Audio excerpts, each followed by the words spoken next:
You're in my first vlog. Yeah. Well, first. Pretty wild.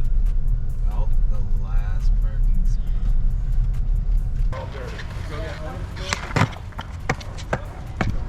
But once you go into the park, like past these silver barricades, you'll see them once walking. Everyone needs to be wearing. You know, Delmar Skate Ranch, all that. Oh yeah, that was a good old one. So cool. Yeah. Yeah, so comedy is the thing for Combi Bowl is called. The combination, I don't know if you know that combination bowl. And it came from up the skate park.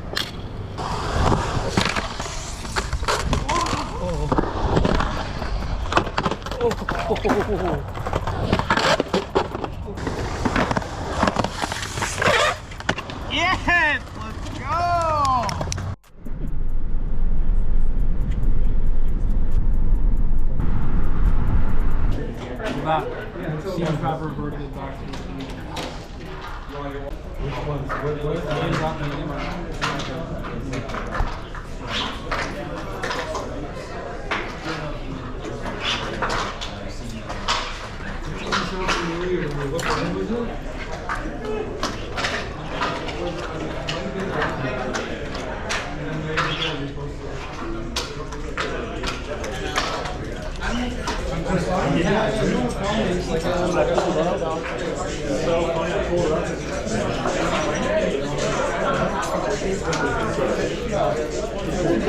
How's it going? How's it going? My name's Stefan. I'm John, TCG. Yeah, nice to meet you. Yeah, nice meeting you. Yeah, like the gold coat. Oh, thanks.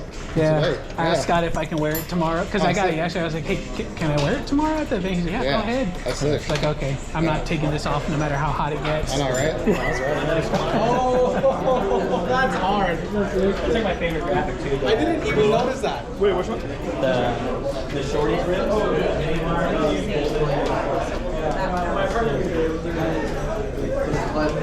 Some of the boxes have no writing on them. They all have writing on them. Every single box.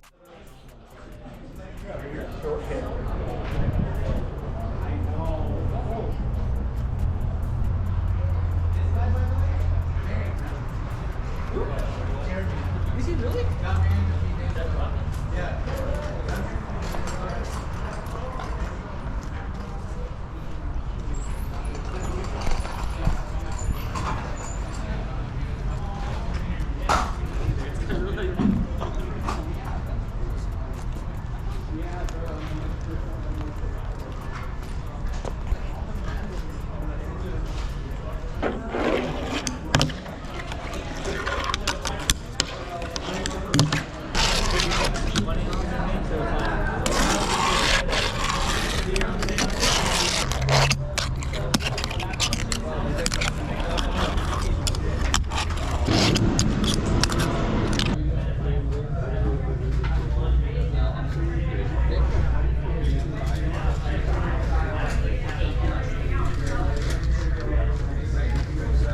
This is like, my mind Yeah, blowing up. it was like last minute because I was talking to Chris because he asked me if I was coming. I was like, no, I'm trying to save up money to go to booze next year. And then like 20 minutes later, like, hey, I'm going. I was excited. This event has not even started, and we already made fingerboard history. Whew. Yeah? Whatever happens from here, we cannot lose anymore, right? We did it. We pulled off the first ever Fingerboard Con, a cooperation between 3 brands from 3 different countries. It's fucking amazing. And it's exactly the reason why I'm in fingerboarding. Yeah. We do cool stuff with cool people, right? Of course. So I love you all. And I'm a big believer that the motivation to win is a better motivator than the fear of losing. So that's what you keep in your minds for today. Yeah? Enjoy it, have fun. Yes, Mr. Klopp. Yeah, no. Enjoy it, have fun. It's the whole thing. Go team! I inserted myself in that. What's up? Yeah, she'll take everything's easy to her. So.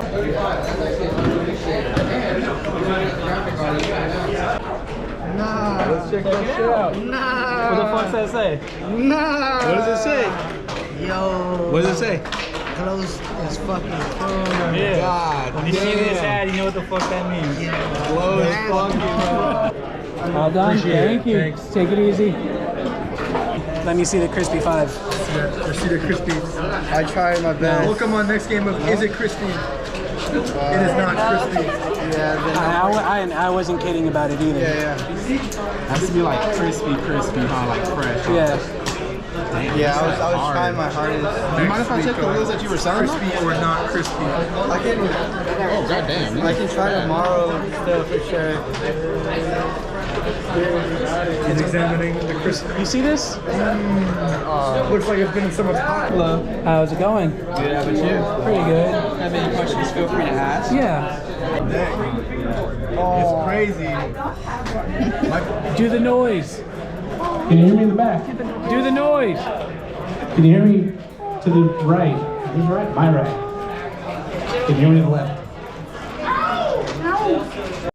The best thing you can do for the fingerboard community is show up. That's step 1, and you all showed up. Thank you so much. We're gonna have no fingerboarding inside for the panel, so make your way this way. You're gonna want to be sitting on this panel.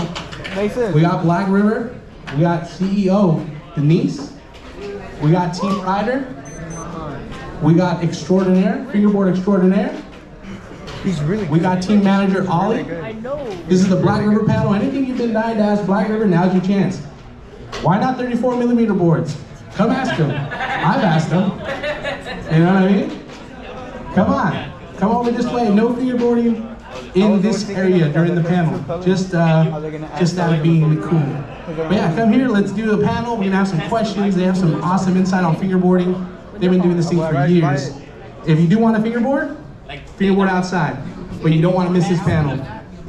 I appreciate you guys again. Fingerboard Con #1 in the books. Thank you so much for showing up. Love you guys.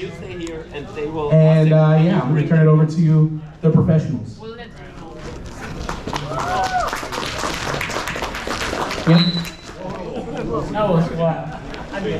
Thank you, Chris. Can you hear me, everyone, in the back? Or the, yeah, perfect. Okay, good. So, thank you, Chris, for that super nice introduction. As he said, we're... Yeah, just us. Okay, so, as he said, we will not have a speech or anything. We'll just answer your questions. And so, how it works is, you raise your arm. Berta here, who is also a Black River team rider, will choose you. We hope to answer all your questions, so don't be disappointed if you're not chosen in the second. There is another chance and another and so on. And that's it. We just start. Raise your arm if you have a question for Black River. First one. Yeah. Hello. Question: when are you guys gonna come out with 26mm trucks? Well, I'm sorry I have to disappoint you. We won't come out with 26mm trucks in the near future. Just speak a little louder. Could you hear me? Yeah. Don't believe the hype. Can we That's the highest thing. Okay. Next question. That is going to be a short panel. Thank you guys for coming. We can go home. Hi. How have you guys enjoyed the California fingerboarding scene and just overall your trip thus far? A lot. Honestly, I'm not just saying this to butter you up, but the California fingerboard scene is amazing. It's not my first time here, and it's not Denise's first time here. I don't know, it's just a dream. Maybe it's the weather. But I think alone this event here today shows how amazing this scene is and what potential it has. From the first minute we heard of Slush Cult, we were just in awe of what is happening over here, and we knew we had to be here and wanted to support it the way it is. And I don't know, I've met nothing but friendly people. I mean, that is everywhere in fingerboarding, you know, but yeah, everything comes together. We love it here and the scene. Thank you for having us. I said it all. Next question. Next question. Yo, don't be shy. That is so cool. Let's go. Yeah, okay. For Black River for the future, is there going to be any new changes to obstacles or additions to obstacles or boards? You want? Obstacles or boards? Are there any changes coming? No, I mean, I think we try to continue how we've always done it. Like we bring out a few obstacles, same quality. We just brought out the diamond coping. I don't know whether you know it, like the. Check it out over Stuff. there, otherwise. That is so cool. That's amazing. I mean, we have the brick ramps, like the solid wooden handmade ramps by our nice carpenters, all locally crafted near the Black River headquarters. And concerning boards, I mean, I would say watch out and see what will come next. There may be something that you were waiting for this year. Yeah. Maybe. Maybe something which hasn't been released in our big release madness yet.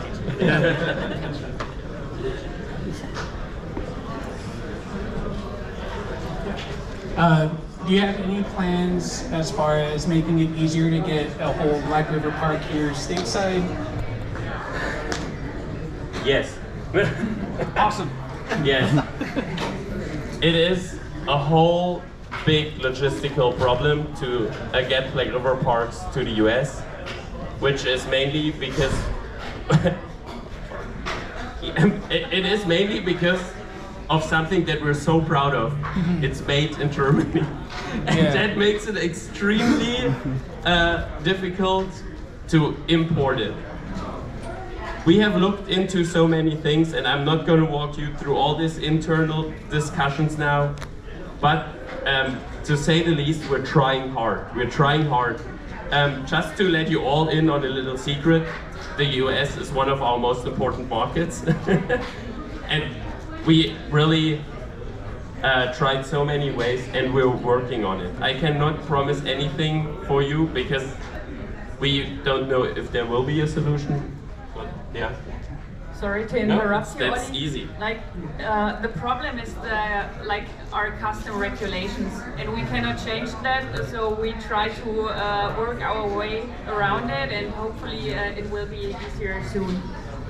So it's not a problem to order it as a business, but for private customers it is, and that is due to customer regulations. But we try to find ways, and we are working on it. Okay. Next question. Yep. I need the park. Yeah. There was yeah. Okay. We'll keep yours in mind. Why did you guys even start doing like fingerboarding stuff anyway? Like, what made you guys want to start building the obstacles and things like that?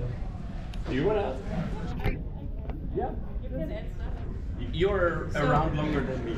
Yeah. In Black River. Yeah, so I'm the official fingerboard grandma, I guess. I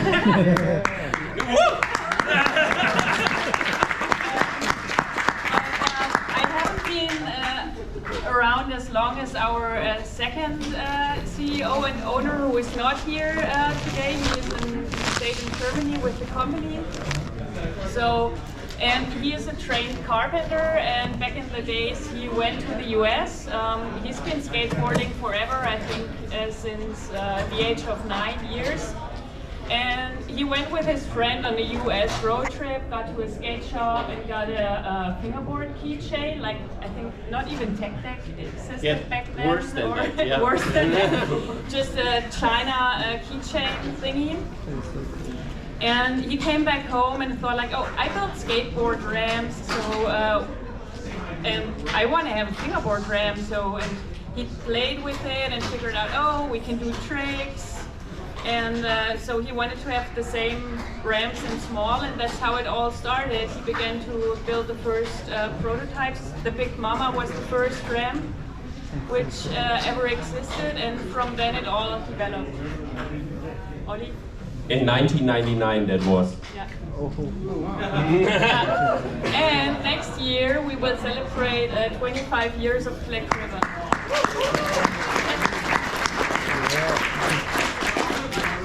8th of June, fast fingers, be there. Yeah. Did I answer your question? Yeah. Cool. There was a question here, but also... They forgot. Oh, I'm so sorry. No, it's okay. So sorry. Okay, any more questions? Any questions are welcome. Even the good ones. Because I know everyone's wondering. So why are trucks 33.3 millimeters instead of what is now traditionally 34? Chris made me ask. Because we messed up. So, as you all know, the 33.3 boards are around longer than the 34 millimeter trucks.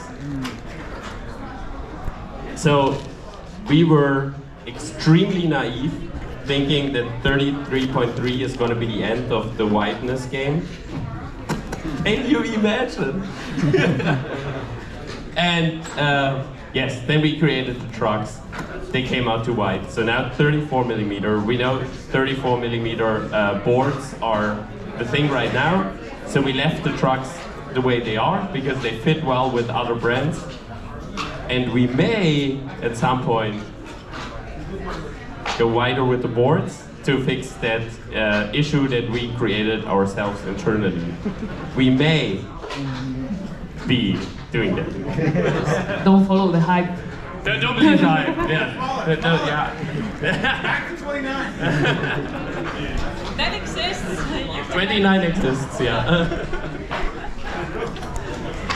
Okay. Yeah, any more questions? Yeah. Yeah, hi Black River. Hi. Hi Chris. Hi Ali. It's a question for you. So, can you tell us a little bit about how the design of the truck came to be? Like how the story behind getting how do we get little fingerboard trucks, mini trucks? Thank you. You know independent? Yeah. So as I just told you, like we started with the Rams because our other CEO is a trained carpenter. That was our first product, and we started just selling tech-deck fingerboards. Then the wooden boards followed, then the wheels followed, and the last missing piece of the puzzle were the trucks. So we ended up spending a lot of money for molds, and the design is Inspired by independent trucks because we all write them, and that's how it goes. Yeah. Do you want to know more? That's good. That's good? Yeah. Oh, thank you. And we won't change it, and they are just real if they have the skull and Black River on the base. The part, if it's not a 2.0 truck. Yeah. Yeah, because there are a lot of copycats around, and there are Chinese fake trucks around, just to be aware. Next one. Somebody. Peyton?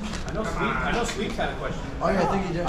What have I ever questions? He's raising his hand. Calling you. I'm just here to take in. Check. So, being a brand that's been in the industry for a very long time and being one of the original professional fingerboarding companies, how hard is it for you to continue to innovate and to continue to keep the brand fresh even though you've been around for so long? I'm not gonna lie.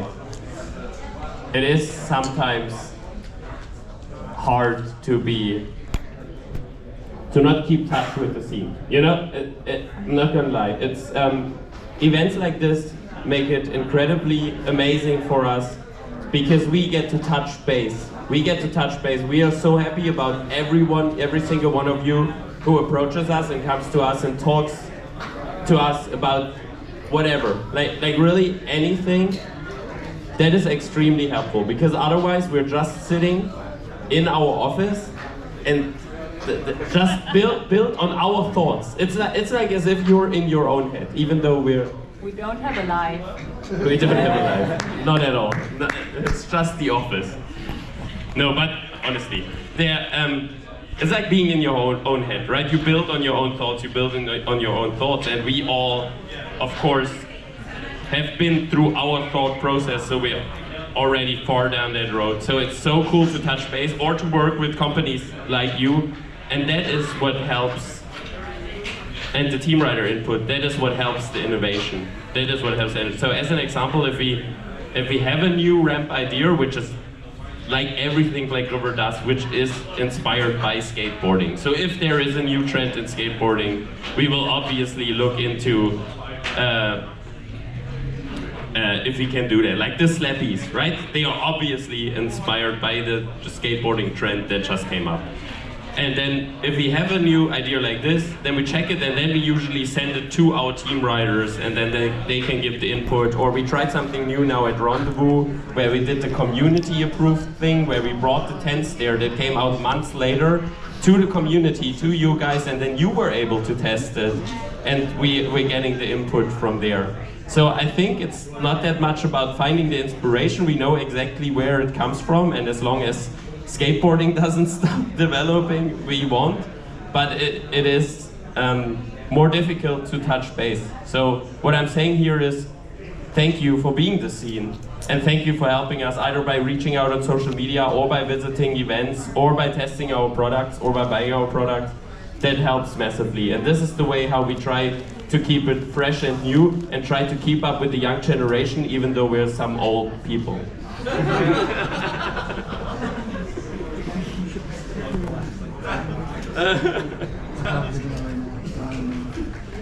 Was that the answer to your question? Okay, cool. You have to look at the mic about it. Oh, there it is. That's jemand. Yeah. There's someone there. Who's in the front? Hey. Hey. So, how did you get the nickname the Fingerboard Hooligan? In Europe we have a sport, it's called football. It's not your kind of football. We play it with a ball that we kick around with our feet. Yeah, sorry. I'm trying not to avoid that word you just said. So we have that sport, and I like that sport a lot. So I have a team that's from my hometown. It's not even good in our measurements. Like, they're playing in the 4th division. Horrible team. And I was kind of what you would call a fanatic, I guess. So I followed them around the country and traveled to home and away games, and so yeah. And I think that is not exactly what a hooligan is. A hooligan would do that and then also fight fans from other teams, which I never, which I didn't do very often. Next question, please.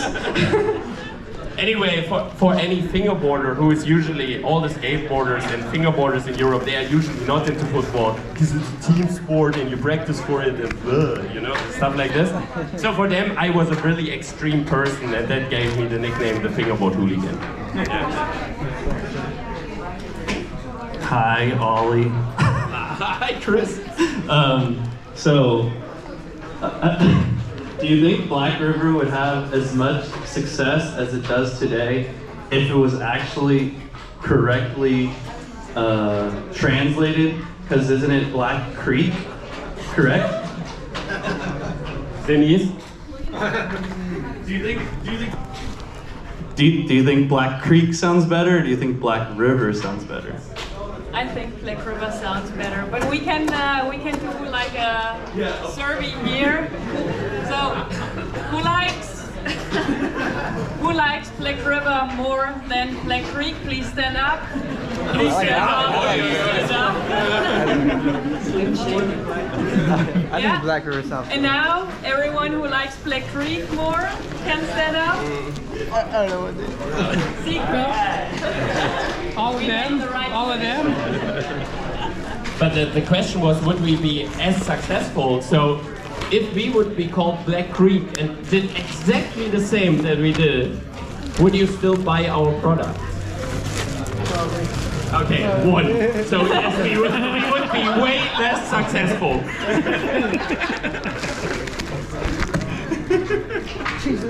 Hi, I'm Alex. Do you guys, how hard? Hello. Okay. How hard is it to collab with overseas companies? And if I don't know if you guys had a tough experience you guys want to share, or I don't know. I'm just wondering. So usually in fingerboarding, luckily, it's not hard to collab with any brands because everything in fingerboarding is so small, literally. But you know what I mean. The brands are really small. There's no big corporate companies that we do collabs with that make it awfully complicated. And we have that too. You will barely see it because we not share it on socials. But what we do is that sometimes big corporate companies hire us to be like their eye catcher at a trade show or something. And we had it as an example in the past with Nikon, the camera company, where they went to a huge trade show. It was ages ago, like 15 years ago or something like this, and they wanted to show how cool their cameras are. And then we were there the whole day fingerboarding, and they just filmed it and projected it live on a screen to show how detailed it is and what slow motions you can do out of it. And all that, even if it's just showing off for them at a trade show, it's a nightmare. Big corporate companies, nightmare. It's awfully complicated. You have to wear their t-shirts, all the branding has to be right, and they make it so complicated. Oh my god.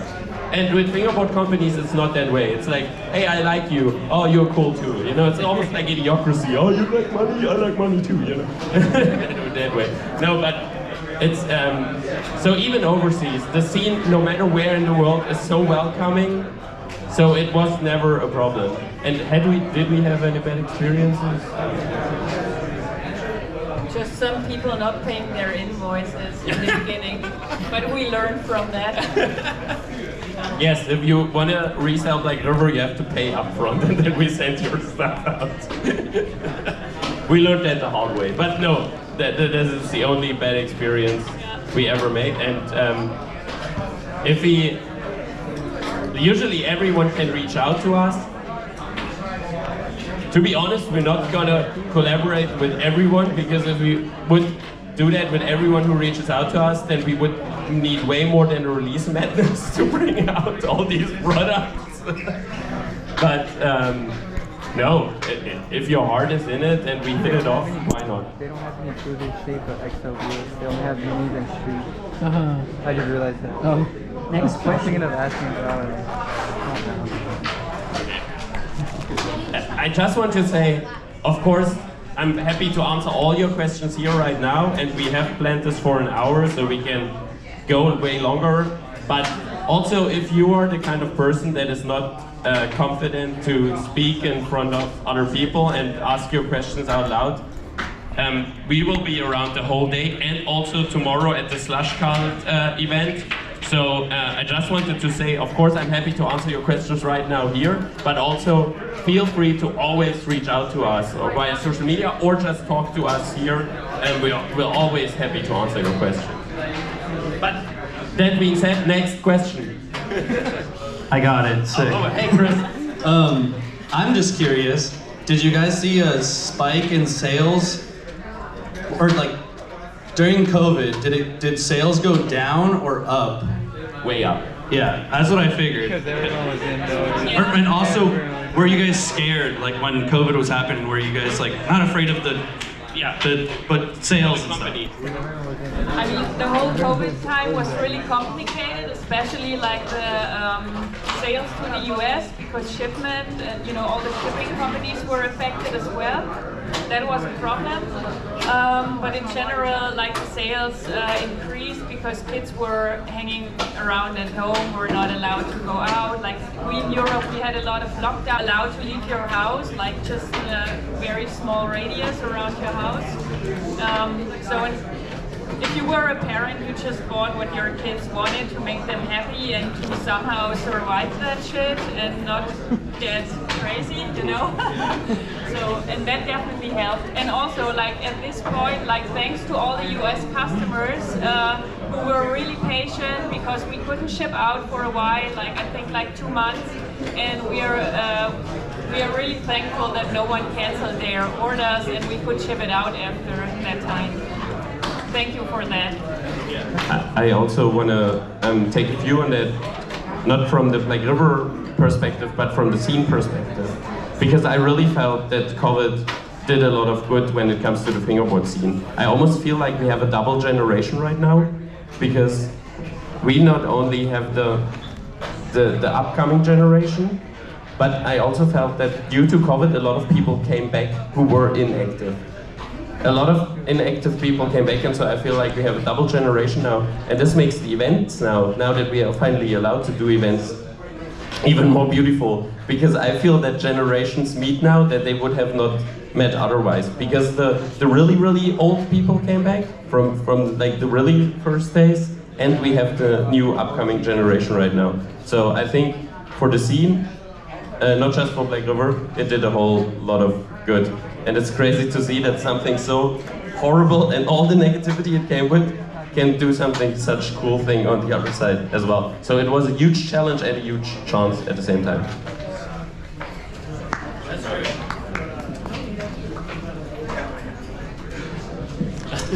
Hi guys. So you mentioned next year is your 25th anniversary of this big Fast Fingers plant. A lot of people want to come out. I'm coming out to visit you again.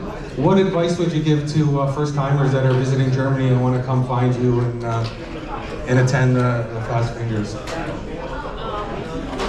I mean, maybe some travel tips, I'd say. If you're from the US, sorry.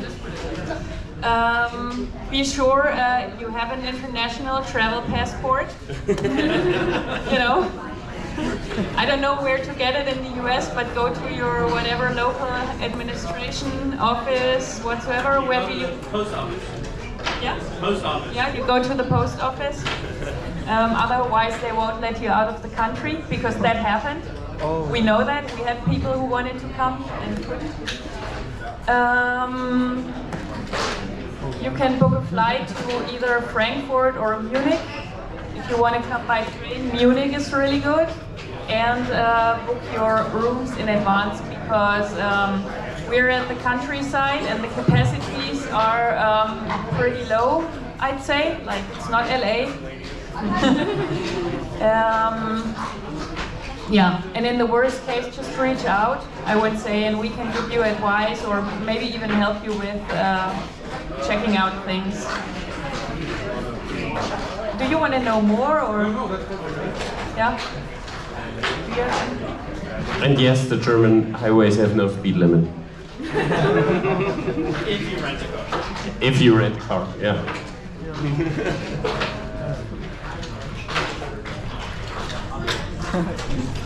Is there gonna be any more died obstacles? Like just like the blue one.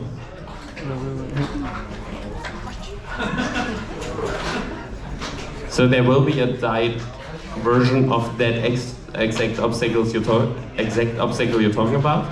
That was the blue. Yeah, it was the blue edition, and Nash will release the red edition. That of course is inspired by Pokemon. Yeah, and we don't know exactly, but it was a huge success, and this is of course when we see that the scene loves it, then of course we take into consideration to do more, but there are no immediate plans apart from the red edition spine, which will be exclusively available due to Sorry for Fingerboarding.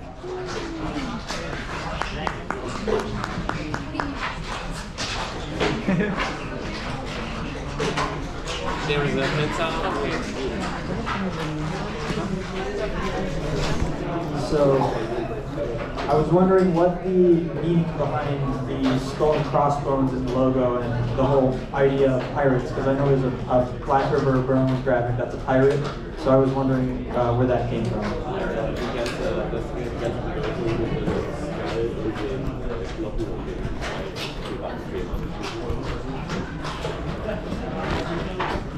So our city name is Schwarzenbach, which is translated Black River. Chris mentioned it before, and or Black Creek, and like the Black River skate crew existed before, and it you know, we just thought it's a pirate theme, and we are a crew, and we are on a pirate ship and conquering the world. That's it. So if there are no more questions, then first of all, thank you. Thank you very much. The second panel is gonna be at 6:30. Can someone check the 6:30, the second panel. The second panel is gonna be at 6:30. It's gonna be how to be a fingerboard influencer. So thank you very much and see you later.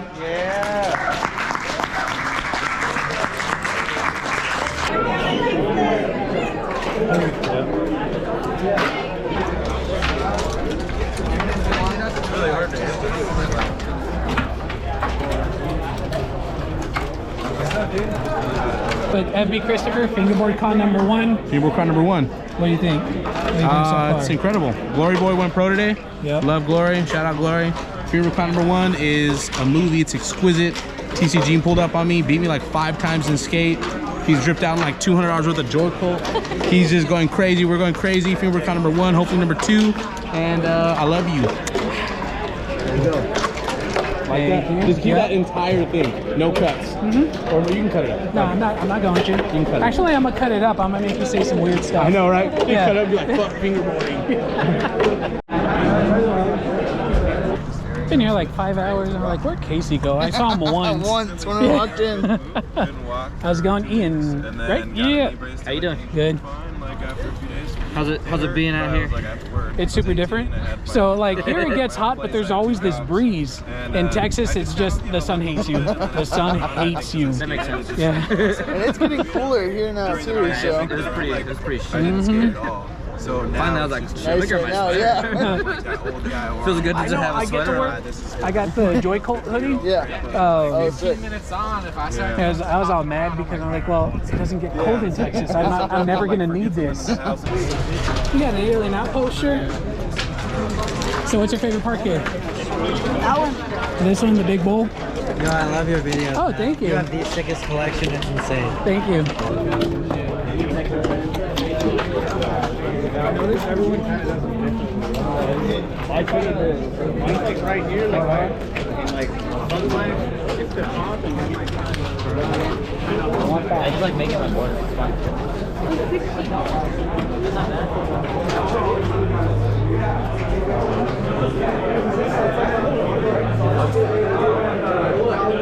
Yes. You're TC Jean, right? Yes. I like your YouTube channel. Oh, thank you. I watch, I stream on Twitch. I watch your videos while I'm streaming. No way. Like on my downtime, I'm gonna watch it. I'm like, dude, this guy's collection, too much. It's good, bro. It's Junior off the Facebook group. Espinoza. Yeah. Bro. How's it going? What do you think? Dude, It's fucking wild. This is small. Tomorrow's gonna be crazy. Yeah. Tomorrow's gonna be crazy. No, dude, I'm excited. There's so much. You been having a good time in Cali? Is this your first time in Cali? My first time in like 20 years. Damn. Yeah. So it is like your first time. Yeah, huh? yeah, basically. Oh yeah. That's sick. It's wild. I saw you guys went skating earlier with a flock. Yeah, yes, at the Vans Park. That was really cool. I was afraid to. I wanted to skate there, but my ankles just No, to they're injure not yourself on having the it. trip was Yeah. So I was like, you know what? I need to at least just roll around. I can do that. With the joy almost fell. Oh, yeah. Bless you or what? Yeah. Fire. I've seen your sessions and shit been going good too. Yeah. Oh, yeah, we've seen the team grow. A bunch of the guys in the group are always like, I see that they've been going and shit. So, yeah. I've been hosting too in Arizona since Texas too. Yeah, it takes time. It takes time. Well, our scene is so small, bro, that like everyone already like knows each other. So like when you throw a session, it's like everyone like kind of pulls up. You know, it's like so we can get some good turnouts, but that's it. We keep the scene going, you know, and stuff like that. Hell yeah, bro. But for sure. All right. Good meeting you. Good meeting you. Take it easy. Hey, it's 6. Where's the panel? The awful panels in 15 minutes. Okay. Up there. The awful panels in 15 minutes. I heard the awful panels. I am not hopping up anywhere. Hey, you got boards? Yeah. Oh, you do? Yeah. You have decks? Yeah. I'll be alright. All right. Sit down. Feel free to sit down.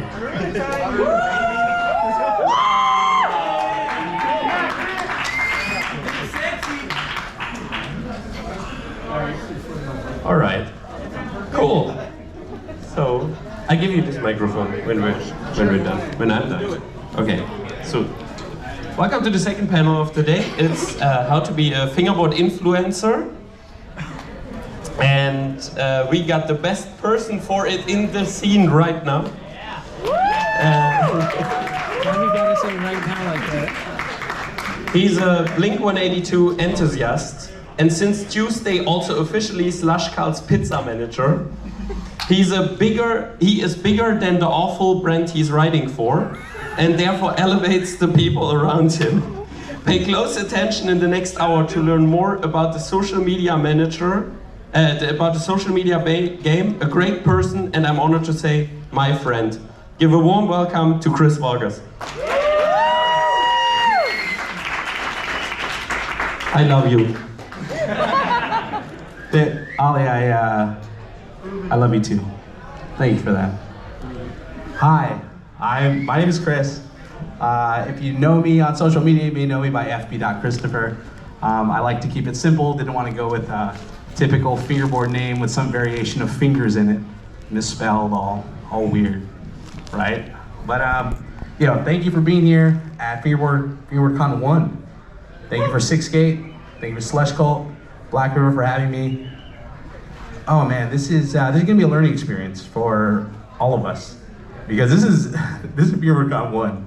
So if you think you're nervous, which you're probably not, I am. So thank you for being here. I'm just putting that out there. All right, how to be a fingerboard influencer. Just I take no responsibility for that name of the panel, but I guess that's what we're here to talk about. It's important to note that I'm super new to the community, right? Maybe 2-3 years in. I have so much respect for the people that have been fingerboarding for years and years and years. You know, I don't sit up here in front of you to act like I am the first and only fingerboard influencer by any means. It may seem on the surface for me and other influencers like we have it all figured out. And honestly, the truth is social media is so hard. It really is so hard. And so I can sit up here and tell you what's worked for me and what hasn't worked. And that's where we're gonna start it. So with social media, I think it's fair to say that it's tough. It's tough, but it's necessary. Because as cheesy as it sounds, everything I do on social media is for the community. And I know that sounds cheesy, and I didn't necessarily want to say that because when I would say it in my head, it's like, yeah, that's no. But truthfully, that's what it comes back to. It's always what it comes back to.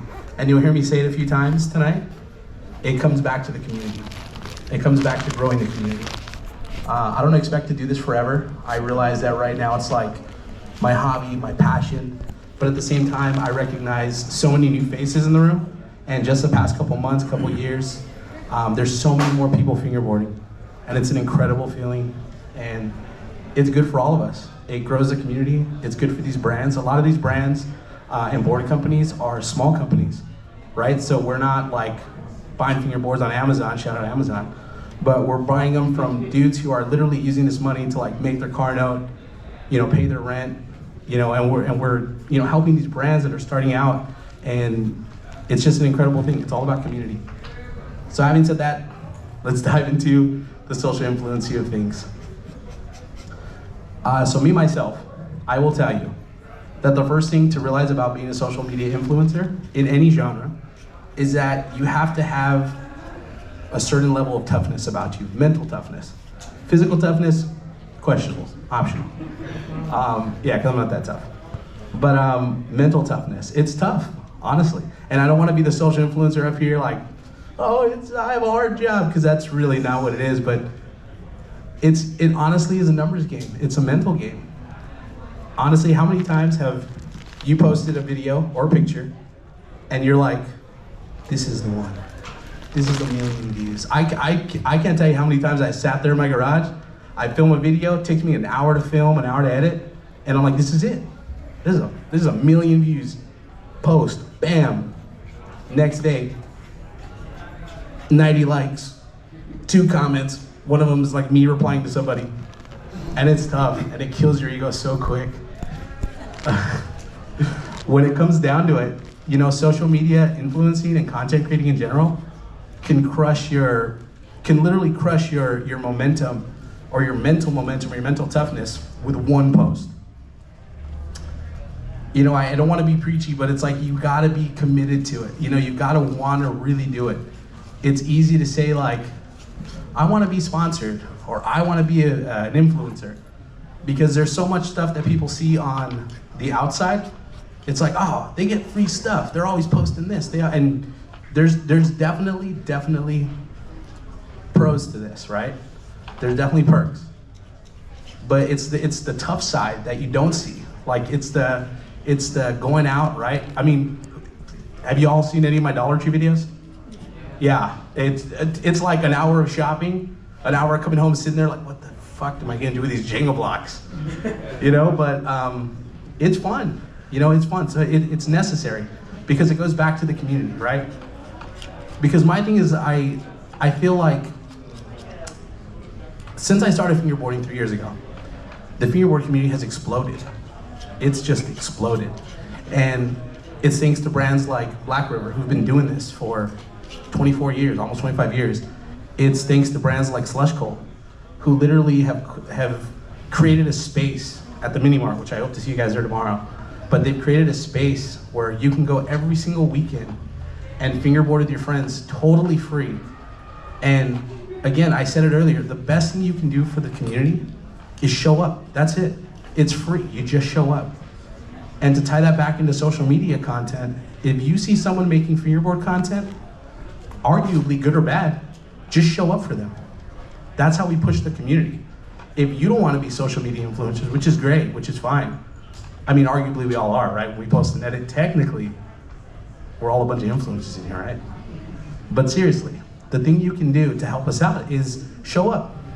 Like the video, share the video, post a comment. If you like a social media influencer, and you're not gonna like all of them, some are gonna be super cringy. I've once been called the Blippy of fingerboarding, and I can appreciate that, right? Cringifer. FB.Cringifer. I shout out whoever said that. But no, I take pride in that, because honestly, a lot of my content, especially the short form content, I really feel like it's geared to a younger audience, because that's who's coming in, right? That's who's gonna just start. That's who's gonna go to Target and buy a tech deck, show up to the Mini Mart, use it for a couple days, maybe a couple weeks, realize they absolutely love fingerboarding, and then hopefully buy a ground board, and then hopefully update it watching one of my videos, and then buy an alpha board. You know what I mean? And that's what keeps the community growing. That's what it's about. Specifically about social media influencing, there's a lot of stigmas behind it. There's a lot of like, what I call like cool guy energy. A lot of people are scared to kind of put themselves out there. And I think that holds a lot of people back, right? Because one of the simplest ways, social media wise, that you can almost guarantee your video to do a little better is by using a trending sound. Now, if you've never heard of what a trending sound is, if you ever go to TikTok and you go to post your video, you can literally click on trending sounds. And if you go watch my edits on TikToks, I have edits to Doja Cat. You know what I mean? And shout out Doja Cat, but I don't like Doja Cat like that. But it just happens, you know what I mean? I have an edit right now to a Taylor Swift song. Not because, well, shout out Taylor Swift, to be honest with you. But because it's a trending sound. And if you're sitting here in this panel, if you're listening to me, chances are, maybe you want to go viral. Maybe you want to be a social fingerboarding influencer guy. or girl or person. And that's step one, little things like that. But surprisingly, a lot of people won't use those sounds because they're like, oh, what is it, Taylor Swift song? They're gonna be cringy, right? I've once seen a comment, someone taking a dig at me because I hashtag all my videos with Tech Deck, right? If you go search, click on any picture I post, any video I post, Tech Deck. You know why? Because my YouTube analytics told me that 89% of people that found my videos last month searched the word Tech Deck. Now those hashtags, they mean something, right? I'm a strong believer in you don't want to use generalized hashtags. And here we go with the social media stuff. So sorry if I'm boring you a little bit. But if your goal is to be a social media influencer and post videos and want them to move, I can tell you the hashtags are going to be your best friend. I'll tell you like this, you don't want to post more than 5, right? Because then it just seems spammy. And you don't want to post something like hashtag For You page. That's going to send your video to everybody. And you know what happens when your video for fingerboarding pops up in front of someone who has no idea what fingerboarding is? Swipe past it in 1 second. That instantly kills your video, kills your watch time. I will tell you, if you post an edit and DM it to like 500 people on Instagram, that is gonna kill your numbers on your edit. And this is assuming that you're posting content to be a fingerboard influencer, right? Because if you're just like your everyday poster, this may mean nothing to you. If you're just like, yo, I'm posting to have fun, and that's cool too. But if you're trying to get your videos to go, if you want to put yourself in a position where you can grow your platform, right? To do whatever you want with it. Because there's so many reasons to be a social media influencer person. Some people, it's like financial gain, which I wouldn't know what that's like. I'm by no means rich. I'm selling stuff. If anyone wants to hit me up after, I'm selling some boards. But no, for real, it's one of those things where something as simple as hashtags, something as simple as being consistent with your content, going back to just being tough, making even one, like a Dollar Tree video that I make, right? 40 seconds to 50 seconds. Most videos take me about 2 hours from start to finish. And that's not including the time I go to take to shop and go film and stuff like that. That's sitting down, editing all the clips, doing the voiceover, planning what I'm gonna say, which social media sites I'm gonna post on. It's a commitment. And to be totally honest with you, and I don't blame a lot of people, but when you work full time, when you have kids, when you have a girlfriend, a boyfriend, or whatever, it's tough to make time to sit down and say, yo, I'm gonna make a video about my fingerboard toy for 2 hours. It's tough to kind of do that sometimes. But if you're committed, like if that's something you want to do, then anyone can do it. Literally anyone can do it. We live in a time where you can literally pull out your phone, and most of us have like great smartphones, where you can film pretty much anything. I joke with my friends all the time when we're hanging out, and I'm like, content, it's content, it's content, it's because everything's content, everything, right? You can film it. How many times have you been scrolling through TikTok or Instagram and you see a video, it's like, today I went to Target and I'm Tech Deck hunting. I've done it. Those videos do great. People love Tech Deck videos. You can literally start with a Tech Deck video. You don't need much money to start being an influencer. You can go buy a Tech Deck and just film it, talk about it, unbox it, post an upgrade video. We don't have enough of those. Upgrade your Tech Deck. Anyone could start fingerboard influencing, and not just fingerboard influencing. You can be an influencer. It doesn't cost much to be an influencer, right? But my point is, you gotta want to do it though. You really gotta want to do it, because I'm telling you, it can get old real quick when you post 10, 20, 30 videos, and none of them take off. It hurts. Even me, I think right now between YouTube, TikTok, and Instagram, I have just under 200,000 followers. And when I post a video sometimes and it gets 1,000 views overnight, it hurts my influencer ego. That's the reality of it. It hurts when you post a picture and you're like, dude, this is it. I spent so much time on this video. This is the one. And then nothing happens. Because at the end of the day, we're posting because we love to post. But if your goal is to be a social media influencer and grow your platform, man, it's tough. It can be tough, right? Now don't get me wrong. Sometimes you're gonna post stuff that's just gonna go absolutely nuts. I went and I shot a video of a handboard inside Build-A-Bear. It was 9 seconds long. That video currently has like 2.7 million views. I don't know why. People loved it. They just loved the hand bear video, or the handboard bear video, whatever it was. But yeah, I think my biggest tip to someone that wants to pursue social media influencing, especially for fingerboarding, is step one, post. That's it, post. You gotta get away from worrying about what others are gonna say about you, what others think about you, because the reality of it, there's so many people in this, not just in this community, but more specifically in this community, that maybe sometimes look down on influencers. Because again, it can come off cringy at times. You know, it can come off like you're doing like a hard sale, you know? Like if I post a video and I'm like, hey, I just went out and got a ground board, I just went out and got these wheels. Some people don't want to be sold to on the internet. And if you don't build your brand enough before you start posting stuff like that, you look like you're just trying to sell stuff to people, and nobody wants that, right? Tying it back into the community. I think social influencing, especially with fingerboarding, is one of the best things you can do. Even if you do it on a small level. You don't even have to do, you know, unboxings and stuff like that. Because again, as fingerboarders, if our goal is to grow the community, if our goal is to keep this thing going, we gotta do our part and show up, and not just in person, but show up online. Social media is a beautiful tool, honestly. It's a powerful tool. It could sometimes be weird, real weird, you know? But for the most part, it's good. How many of us from here are from, we met TC. We met online.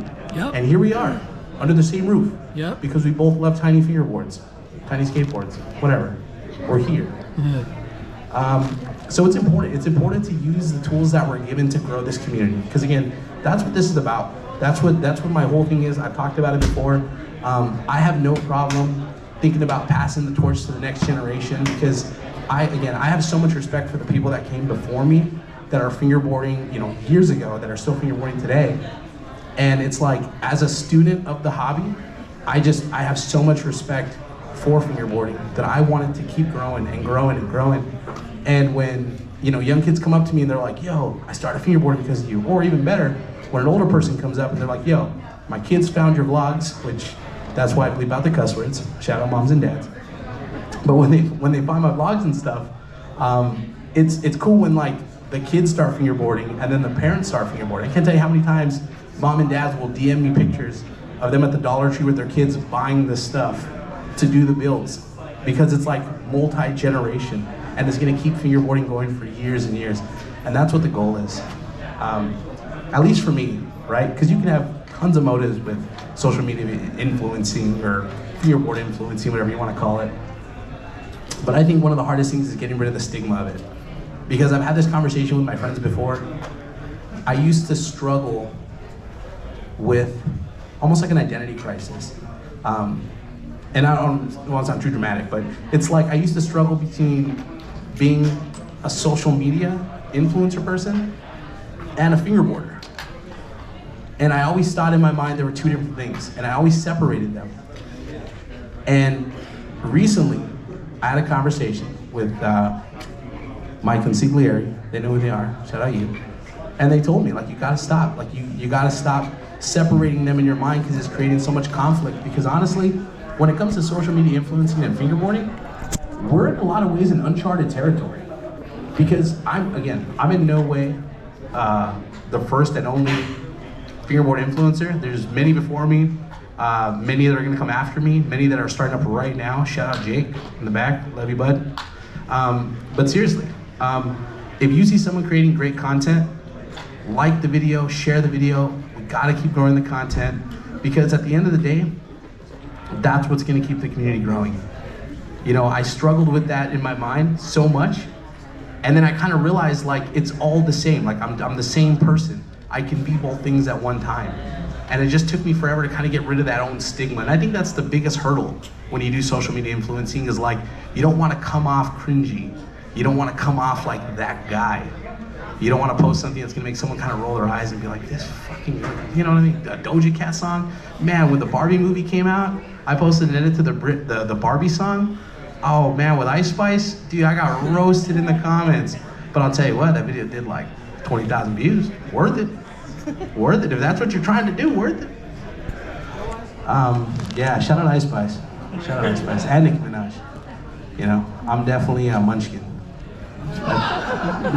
Okay, pause. That's let's run it back like 30 seconds. Let's just live in that time before I shout out Ice Spice.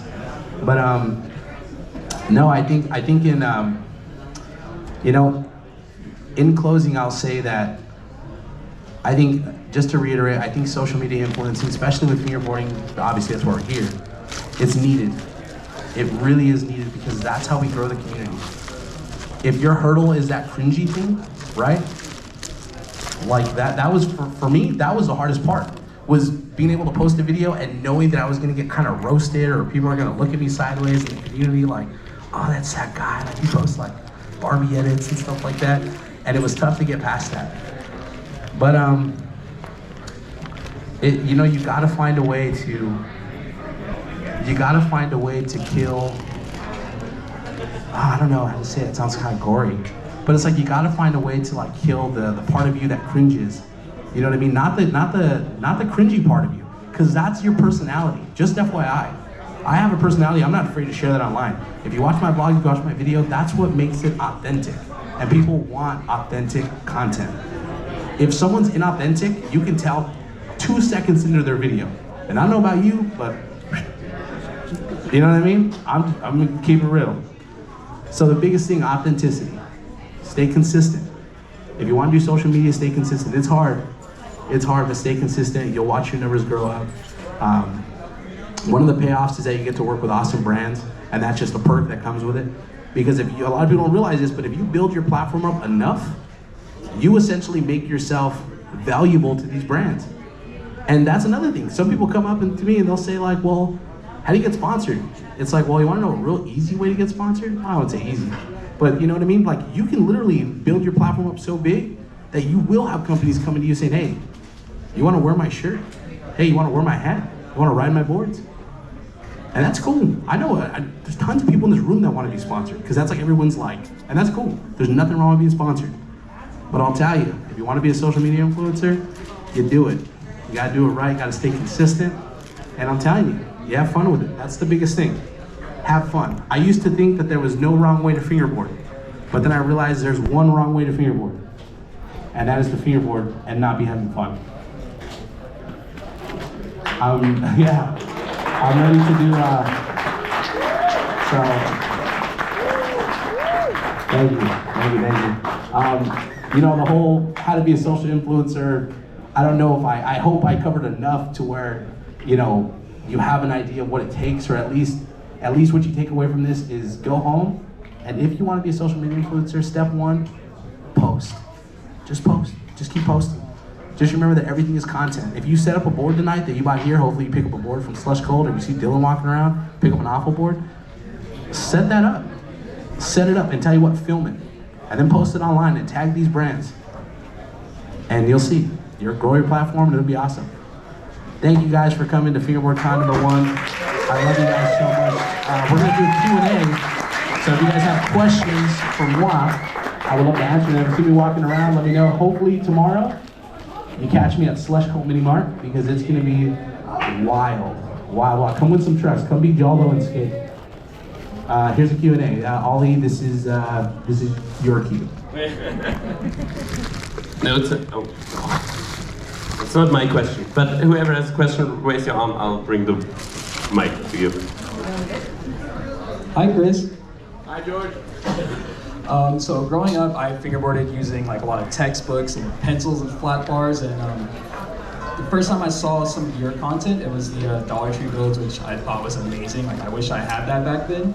And there's a lot of content, you know, montages. I love watching montages, but as a social media influencer, what do you think the community is lacking content-wise?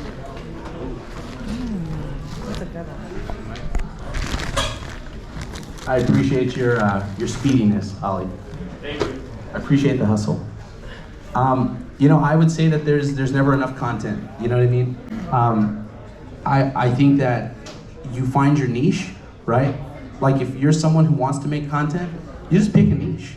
I kind of dabble in a little bit of everything. I don't really peg myself as just a vlogger, just an unboxer, just to this, just to that.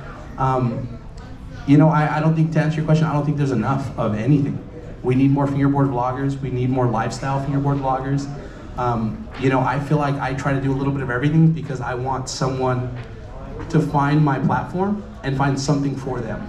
If you're into DIY builds, that's very quick and you don't want too much of the extra stuff, then maybe you'll find my TikTok and watch a 30-second video about a bill from the Dollar Tree. But if you're into like lifestyle content, maybe you'll find my YouTube, where you can watch my vlogs, the Chris Files, where like I hang out with my friends and I hang out with my kids, my wife, and I do cool stuff like that. So to answer your question, we need way more of fingerboard content creating in general. Nothing specific, just in general, a lot more. Let me do it. Oh my God. Well. So speaking on content, and your catchphrase is content, everything is content, film everything, put everything on the internet. How do you battle burnout? And how do you keep fingerboarding fun when it used to be something that you just did for yourself, and now it's also considered a job?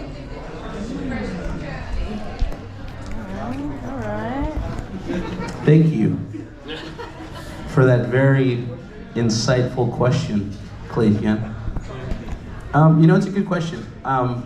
And this may sound a little backwards based on what I just said, but to be totally honest with you and to be totally transparent, I think the feeling of being burnt out on content is a real thing, and it's something that a lot of content creators struggle with. I've struggled with it myself because I really feel like it's quality over quantity, and I know that sounds backwards because I just said, you know, consistency and all this stuff.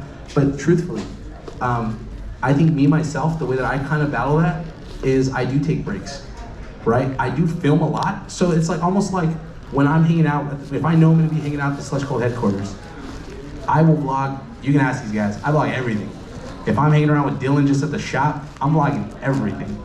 And it's one of those things where there's times though where I hang out with my wife and kids. There's times where I'm just sitting in my garage. I have my homie Andy come over and I vlog nothing. You really have to prioritize your time in a way that allows you time away from social media content creating, because truthfully, it can be very draining. Social media burnout is super real, and it's one of those things where it's tough to battle because sometimes you hit a curve and you're just like, do I post another fucking tech deck video? Like, and you're just, you know, you're burnt out. But truthfully, I've found it helpful to, the moment I have an idea in my head for a video, I write it on a whiteboard. I'll leave it there for a couple days, and if in a couple days I get down to my garage when I go to film, which by the way, I have like 2 days set aside just for filming, so the other 4 days I can just be like a normal human. If I get down there to film and that video still seems like a good idea, I'll film it. And that's how I personally battle being burned out. So, hope that answered your question, Clayton.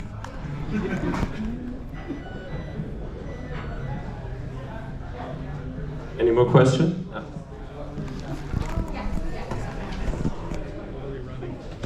So how do you deal with like, how do you make goals for social media for like the future and stuff?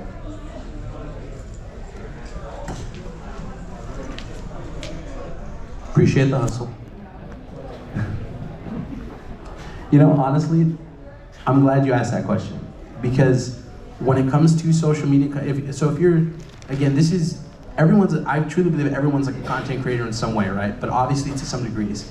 Now, if we're talking social media influencing where you really want to just start pumping the numbers up, you want people to know you, know your content, you really want to build your brand, the best thing to do is set goals, right? Like I have like, it's tough for me because I'll set goals and I'll start going off on all these tangents. But if you can set goals, that's the best thing to do. I'm a visual person, so I have a whiteboard. I have my garage, a little space in my garage turned into a fingerboard content area.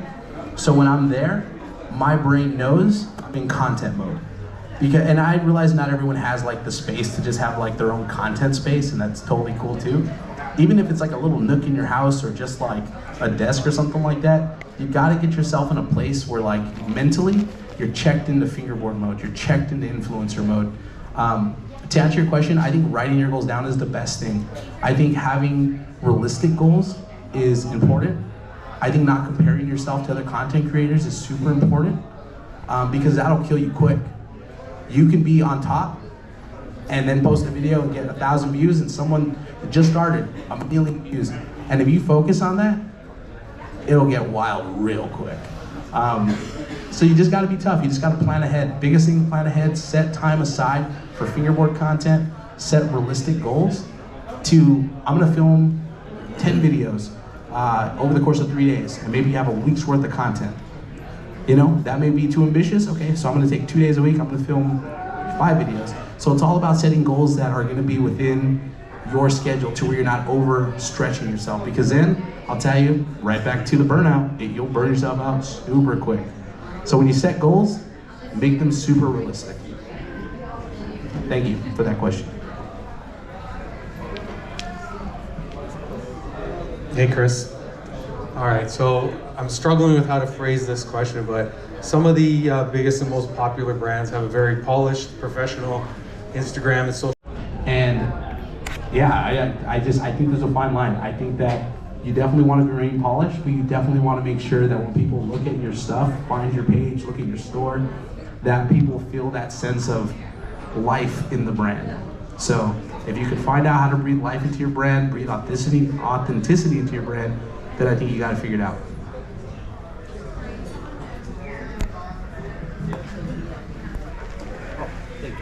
Hello. Was getting to where you are now on social media, was that always kind of the end goal, or did it begin with just simplicity of posting and then as you went along you realized, oh, I caught this wave, I'm just gonna ride it now? Thank you. Thanks for that question. You know, before I started making social media specific content for fingerboarding, I would honestly say that I had a passion for content creating. I'm not totally proud to say this, but I'm definitely a doom scroller, right? Like, I enjoy just checking out, and like, how many times have you found yourself at 2 a.m. watching like 2 dudes in the forest building like forts out of mud? I love it. Oh my God, give me more. Or recently I discovered the Hoof Doctor. I'm just saying, bro, I know you know what I'm talking about. So I really enjoy content. So I fancy myself a content creator, but also a content consumer. So I think, to answer your question, I never started making content with the vision of, I want a bunch of followers, like I want all this stuff, but I definitely knew that regardless of likes and views and followers, I was gonna post content.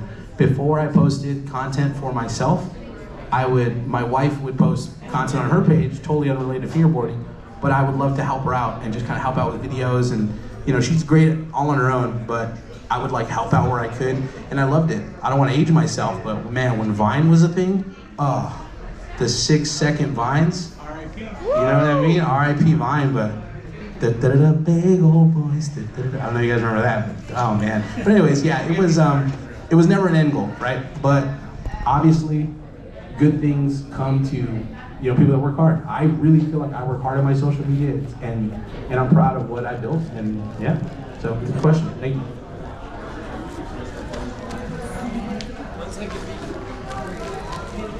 How's it going?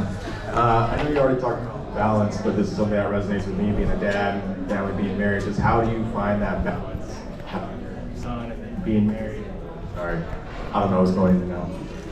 But just how do you find that balance as being a dad, being a husband, while doing social media and the content creation?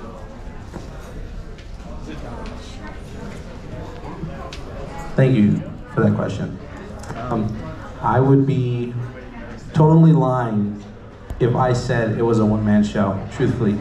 And for the people that are maybe single parents or different things like that, or you know, my hat's off to you, because it is tough. You know, with my wife sitting right here trying to make eye contact, make it weird, but it's like I have to give a lot of credit to my wife. I have to give a lot of credit to my wife, because truthfully, she goes above and beyond to make sure that I am able to pursue my passion of fingerboarding. Having said that, obviously I do make time for my kids and my wife, and we love going out and hanging out. But truthfully, if I didn't have the partner that I do in her, and I say partner not as just, you know, obviously my wife and my life partner, but truthfully, a partner Because when I need to go to Slush Cold, yesterday I got off work at 5, and I was like, yo, I'm out the door. You know what? I kissed the kids, and I was like, yo, I'm gone. And she didn't think twice. She's like, go ahead, do your thing, I got it. And that's really what it is I have a beautiful support system with my wife, and that's, yeah. So, yeah, I can't take all the credit for that. Thank you for that question.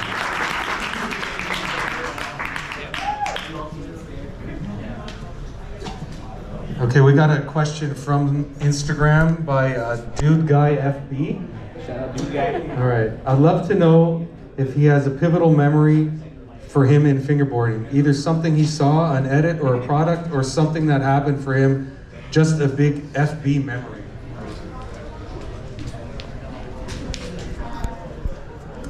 Thank you, Dude Guy, for that question. Shout out you, I love you.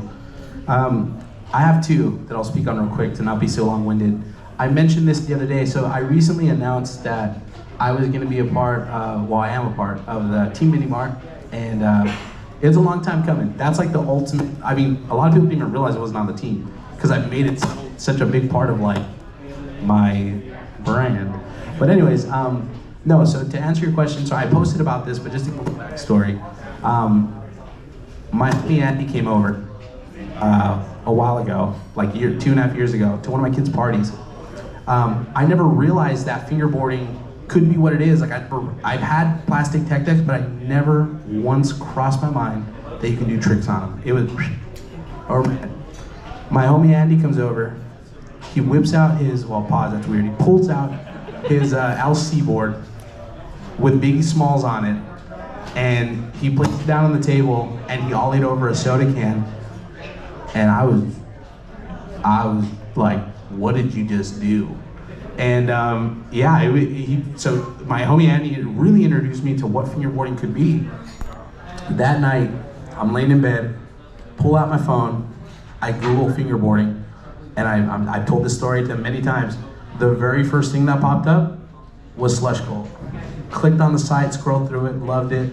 Loved the messaging, loved the brand in general, right? That night, I ordered my very first side bag. And to be able to call Clayton like a friend, an associate, to be doing so much cool stuff with Slush Cold over the past year, that's a full circle moment for me to join the team and just be a part of that. So that's memory number one. Memory number two that's super relevant to right now, again, shout out my homie Andy. I remember looking up fingerboarding stuff, and on eBay, I saw Black River trucks, and they were like $70, and I thought to myself, yep, nope, I'm never owning a pair of Black River trucks. $70, it's, you know. My homie Andy comes over a couple days later, and he's like, yo, I just bought, 2 Black River, obstacles, yada yada, one's for you. My homie Andy blessed me with my first Black River obstacle. And I remember just thinking it was the sickest thing, because Black River is like, the name is iconic, right? That's why we're here, right? That's why we're all gonna be stashed at the Mini Mart tomorrow with them and winning trucks, beating Joldo. But it's just an iconic brand. So thinking back to a time where I thought I would never have any Black River stuff because it was just such like out of my league, and having the homie bless me with something, and today to be sitting here doing a panel at Fingerboard Con 1, personally invited by 6K, Black River, and Slush Cold. It's incredible. It's such a humbling moment. I don't want to get too emotional, but seriously, it is a full circle moment, and I just can't thank them enough for including me, and you guys enough for allowing me the platform that I have to be able to sit up here and talk for an hour, and you guys kind of hang out with me and listen. So that's another awesome memory. Shout out Ollie, Clayton, thank you.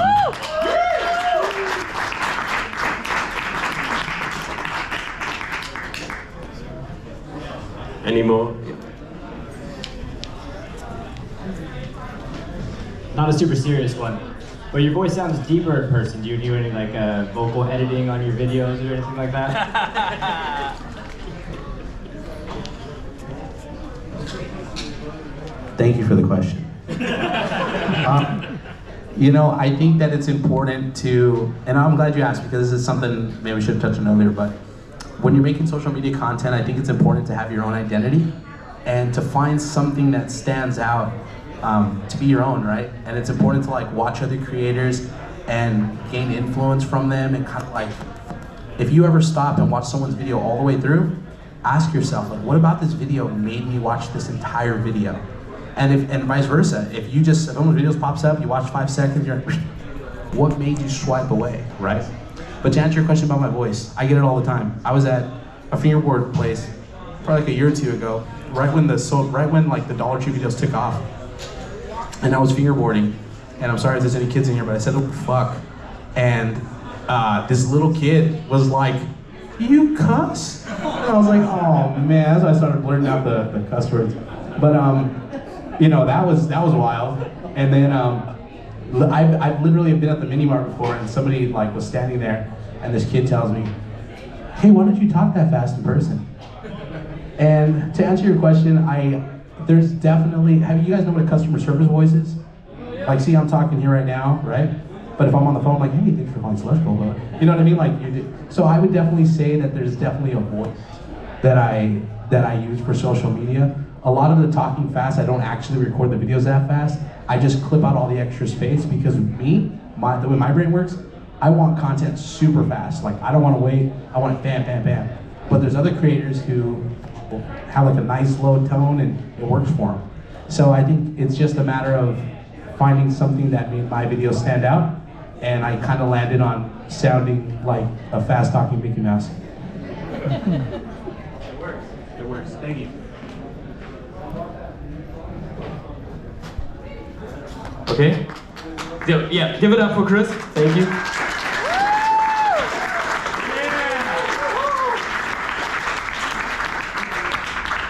Okay, we have one last panel at 8. It will be an on-stage discussion with 6 people of how to support the fingerboard scene if you're interested. See you later.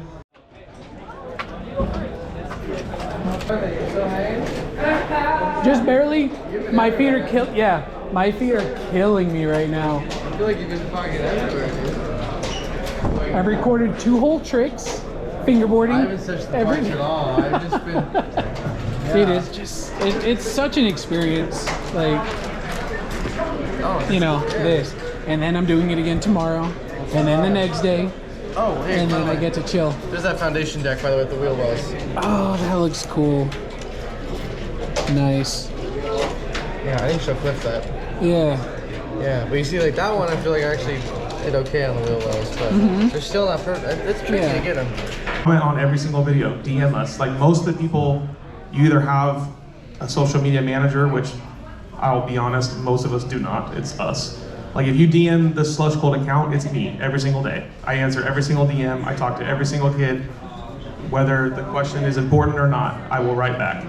But that kind of stuff, just making that open source kind of community is what we need to have the social grow. Like for me, social media is not like a huge thing that I'm passionate about. It's a tool to get the word out about the business or about the community, right? So yes, I'm on Instagram every single day, but it's because I know how powerful it is to get the word out so that we can do cool shit like this. It's a means to an end, right? So if you're not super into like being an influencer, or you're not ready to be the leader of a scene, right? You don't need to be the leader, just be a part of the scene, right? Skateboarding has way more skateboarders than it has pros and companies and giant corporations, right? But it doesn't mean that the small skateboarder who goes to the skate park every day isn't just as much skateboarding as anybody else. So just show up. That's literally however you can, whenever you can. It doesn't matter if it's buying a $5 sticker, just show up, right? Like I grew up going to skate shops every single day and just being that annoying ass kid that went to the skate shop every single day with like $4 in my pocket. But that $4 over time adds up, and that community adds up, and that word of mouth from me going and telling everyone, oh, I just went to this sick ass skate shop, you should go there. Well, I might only have $5, but the next kid might have 60, and that kid spends the money, and it's that word of mouth and that kind of old school tactic of like, you are the community, whether you think you're that important or not. And as long as you spread that and you continue to spread that, everything else carries with it. Sorry. Yeah, I just had a small comment. It's fine. my comment was, yeah, support the brands who support the scene. That's the most important thing, I think. You know, like I know Clayton and Vito do it, like, you don't have brands, but you know, all of us support the scene, and we invest a lot of time and also money into this kind of stuff, like to help grow the scene and to support the scene and to build a culture.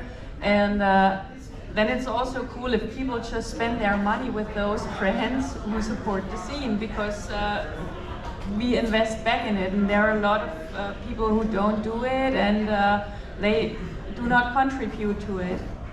And I think this is important, and since day one of Black River we've been doing this. Like, we sponsor like 100, I don't know, more than 100 events a year. Small events like school clubs, like we send some volley decks there, you know, just that a teacher can have a workshop with the kids, and supporting the Korean scene of coming here with the team riders and stuff like that. Yeah. And whoever it is, whoever contributes to the scene, support them. Well said. Denise leaves me in a real pickle here, because she not only stole my lead up to the next question, she also partially answered it. Still gonna go with what I've written here. Yes, what she said: buy from the companies you align with. It seems so obvious, but hey, can I have free stuff? Doesn't help anyone apart from you, you know, which is also supporting the scene, arguably, but honestly, support brands you align with. And I ask again for the company owners to make it really, really, like, to show it to everyone. The money you receive, how is that going back? You know, just to show it to everyone. We tell them now to buy from you. How is that coming back to them, that money? It goes back into product. It goes into having a shop open for people to come out and sesh. And you know, we don't charge for people to come into the shop and use the parks, and there's never any pressure to buy anything. You know, a successful day for us at Six Gates is when the shop is packed and people are smiling, and I can't hear myself think because there's so much clickety-clack in the place from fingerboards. That's a successful day from us. I'd rather have that than you know, have a good sales day, because it's all about the people, and it's about the memories that you're making. So well, this is my opinion, but I have found if you can make those memories, then the rest of the stuff takes care of itself, and you know, whatever money is made, we just reinvest it in products and in the community. That's it.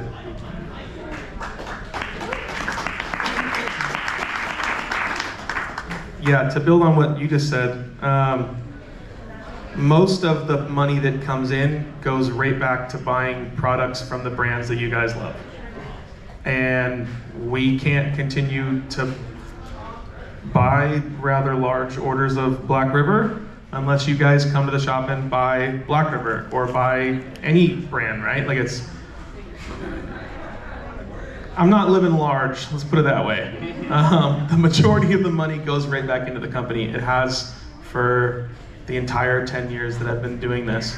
But to kind of piggyback off what Vito says, like, it's not about the money, it's about doing something that you love every single day, and it's about creating a space for people to also do that thing that they love every single day. And that's really what matters. Is, like I said earlier, I grew up living, breathing in a skate shop, and I was probably the most annoying kid that came into the shop every day, but my job now gives back to those exact same kids who come to the shop every single day and are super annoying, and we love it, right? Like, it's kind of, that's our job, to give back to the community, just like it's Black River, just like it's Chris, it's everyone up here, right? So it's never been about the money. If it was, half of the panel probably wouldn't be here right now, because it's way more a labor of love than it is anything else.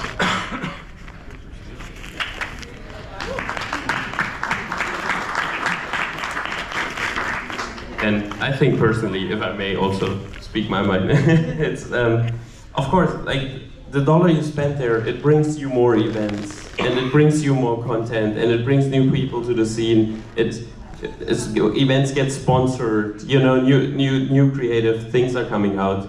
And if it gets as big as Black River, you may even, let me start again. So Clayton just said perfectly, he's not living large. And it's, I think, fair to say that Black River is a little bigger than Slush Cult, just company-wise, you know, not in any other way. But look at Denise, she's also not living large. So where's that extra money going to? It made a little boy's dream come true because I work in fingerboarding. Do you know? And that is also how it gives back to the scene, because it creates jobs, and it creates jobs for hopeless nerds like me.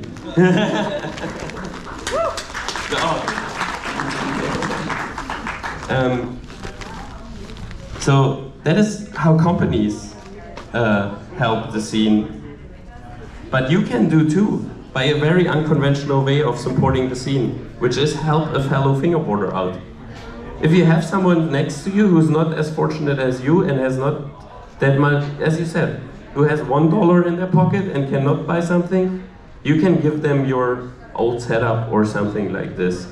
And is there anyone on stage who has a cool story in that line that they can share? I mean, you already shared it in the last panel, which was a super great story.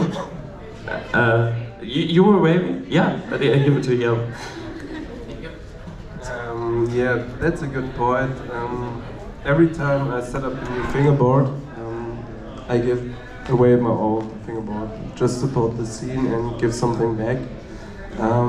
Yeah, that's it. Like, I don't sell anything, just give it away and support kids. Yeah. Are you setting up tomorrow a setup? Someone gets lucky and got yours? That's a nice one. Okay. Yeah, go ahead. Okay. Yeldo and Berta are also contributing to the scene tomorrow. I'm really happy that they came out here to California to play a game of skate with you at the Slush Cult shop session, and you can win a pair of Black River trucks.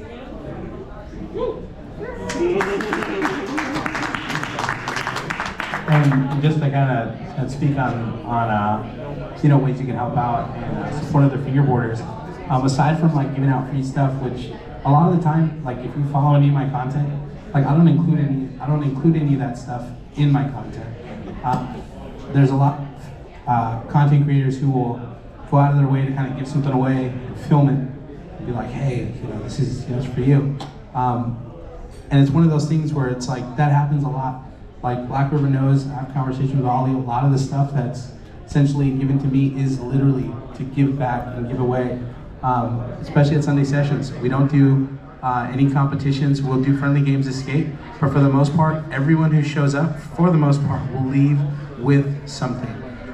Whether it's from my personal, my wife can attest, I've given away boards in Walmart, You gave away a board today. Yeah, we gave away a board today, and that's the best way you can support, right? It's the best way, and if you don't have anything to give away, offer to film someone a clip, you know what I mean? If you meet someone at the table and say, hey, let me film you, hype somebody up when they're battling a trick, hype them up, So there's just other ways to give back aside from giving away physical things. Introduce yourself, become a friend, follow that person, go and like their content. So just different ways to give back. Thank you.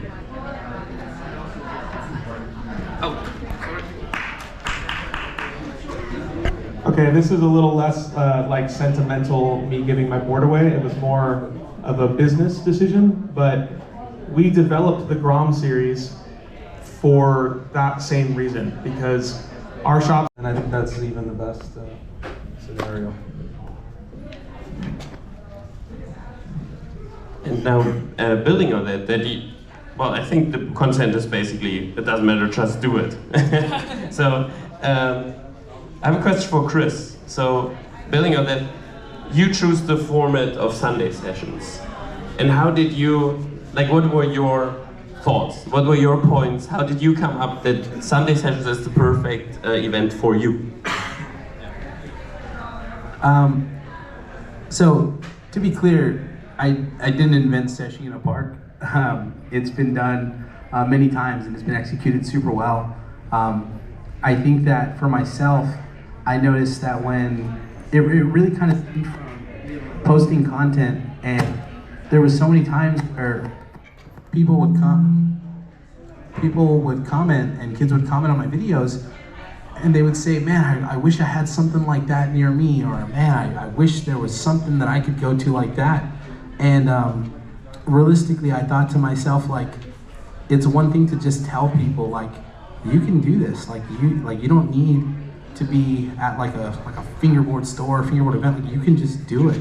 And it was one of those things where that's where it kind of came from, where Sunday sessions, where I thought to myself, like, let's create like this environment where it's no competition. There's no like large, trick contest or nothing.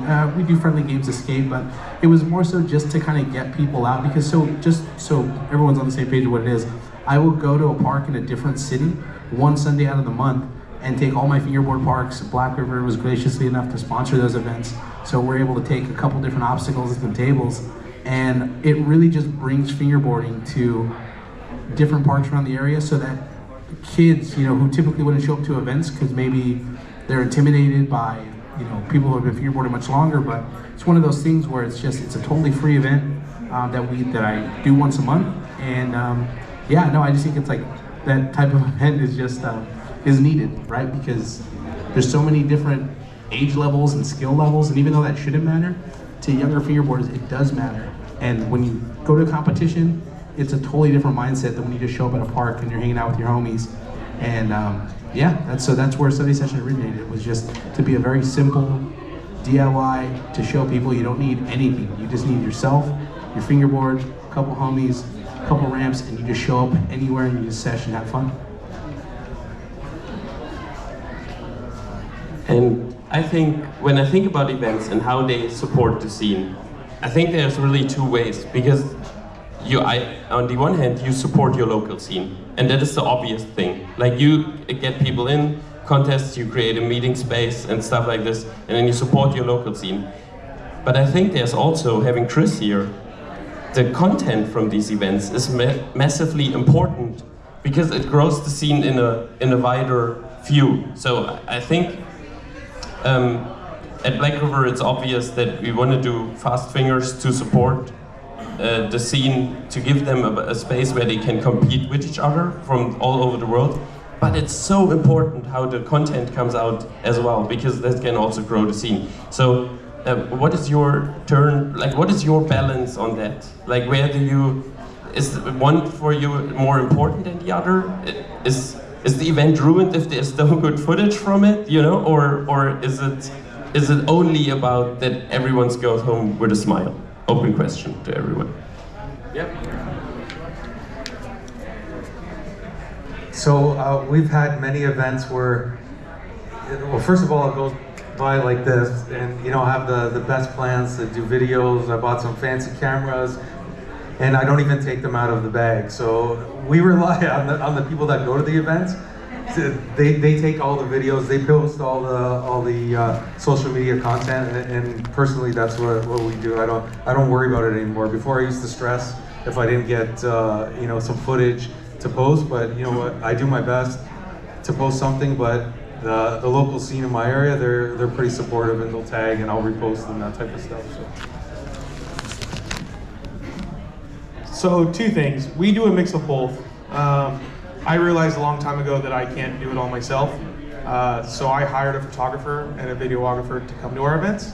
That helps a lot, because obviously, like what Chris said, like social media presence is huge just to get the word out. But the other side of that is just fingerboarding in public makes a huge fucking difference. Because when you're no longer scared to take this out of your pocket and fingerboard the cool little ledge you found at Disneyland or whatever it was, the more people that see it, the more people are gonna go, oh, I have one of those at home, but like, I would have never brought it out here. Just being in public as a group and doing it, and there's always gonna be people that pass by and go, oh, it's cool, or tech deck, that's weird, but just getting out in public and having it be seen is going to grow the scene. And as much as having it grow on the internet is important, there's also times when it's like, just put the camera down and have fun with your homies, because it's going to grow naturally anyway as people pass by, if you're in public at least. You want? No? Okay. Okay, and if any one of the here present people now got super motivated by what you're saying and is like, oh, I want to do an event tomorrow, do you have any advice? I actually host events. Maybe not tomorrow. Sorry? I actually host events in Arizona. Can I add into this? If you would. No? Yeah, why not? What's your name? Jordan. Welcome, Jordan. Thank you, guys. So let me not get too close to that. Yeah. So yeah, I host events in Mesa, Arizona. I'm from Phoenix, but a big thing about the community there is I started this going to a rendezvous when I was 12. I was fortunate enough that one of my friends like surprised me with a ticket, and fingerboarding to me was just me, my friend, and my sister's ex-boyfriend, and that was our community. I went to the Flat-Face Rendezvous 11 and I was so inspired, and I was like, you know what? I'm gonna start this even if it's just for us, and that's what you guys like shared. This year alone, I hosted 3 events. It started, I went on a 3-year hiatus because of COVID, and you know, just things get tough. But when you get back on the saddle, like my 7th event had 75 people. My last event had 250 people, and I sold out the Nile Theater. So again, like the footage is important, but the community, like the people that are around you are more important. So like as a role person in the community, like you're just fingerboarding, like support your homies. That is the important thing. Like check on your friends, because fingerboarding is supposed to be a safe space. Like that is the grand thing right there. Is like we have our jobs, we deal with our stuff, but like this is an escape. This is a hobby. Like get pleasure from that and just pass that joy along. Like that is what fingerboarding is. Thank you, John. Yeah, you guys want to add anything today? No? Cool. So, okay. I think events is the safe thing of how to support the scene, right? We're all like, clear point, a lot of pros, really little cons. And then we go back to the previous panel a little bit. So, we already talked about how the footage from the events can help the scene as well. And Chris, you as a content creator, is there some content you produce specifically with the scene in mind? Like, I want to produce this to grow the scene or to help people or, you know, anything like this? Yeah, I mean, I think in regards to posting content directly for the scene, I think there's no better things that you can post than your actual fingerboarding, than your edits with your homies. There's no better feeling than even like showing up today and you know, part of a brand called Awful, and you know, there's no better feeling than doing an edit with your friends and posting that, and that has nothing to do with like anything else other than fingerboarding with your homies. And I think that's like the best type of content. If we're talking location-wise, you know, especially when you find a place like, if you're in Canada with Six Skate, or if you're here and we're at Slush Cult, you know, a lot of the videos I do when I hang out at Slush Cult, I'm not just showing my fingerboarding, I'm showing the community. I want people to know that you can come here, and you can be a professional fingerboarder, or you can be someone who just started with the tech deck at Slush Cult, and you can come here and you're safe and you're welcome. And it doesn't matter where you come from, it doesn't matter what your gender is, what any of that stuff is, how old you are, how young you are, you're gonna be safe, you're gonna have a good time. And I think that's the content that really speaks to the community. And yeah. And now we're talking about events and socials and how this is supporting the scene. And everything we've talked about, maybe a step too big for you. You know, like you walked here, which I assume means you're a little interested in supporting the scene. You know, you want to hear at least what they have to say. And you hear all this like, oh, I'm organizing events with 200 people and I'm a content creator with 200,000 followers across platforms and stuff like this. And you may be like, oh, it's a step too big for me. What more little thing can I do? And I think people often don't realize that as little as pressing like on Instagram is already supporting the scene. You know, that you can just like or follow or share. And what do you guys think of socials? You as the receiving end of this, the influencers, the companies, what do you think? How can you be supported? Like, what advice can you give people who think like, oh, what can I do little at home? Like, what's my little start, my little entry point? Open question. Yeah, cool. Show up. Show up. Amazing. That's the easiest way.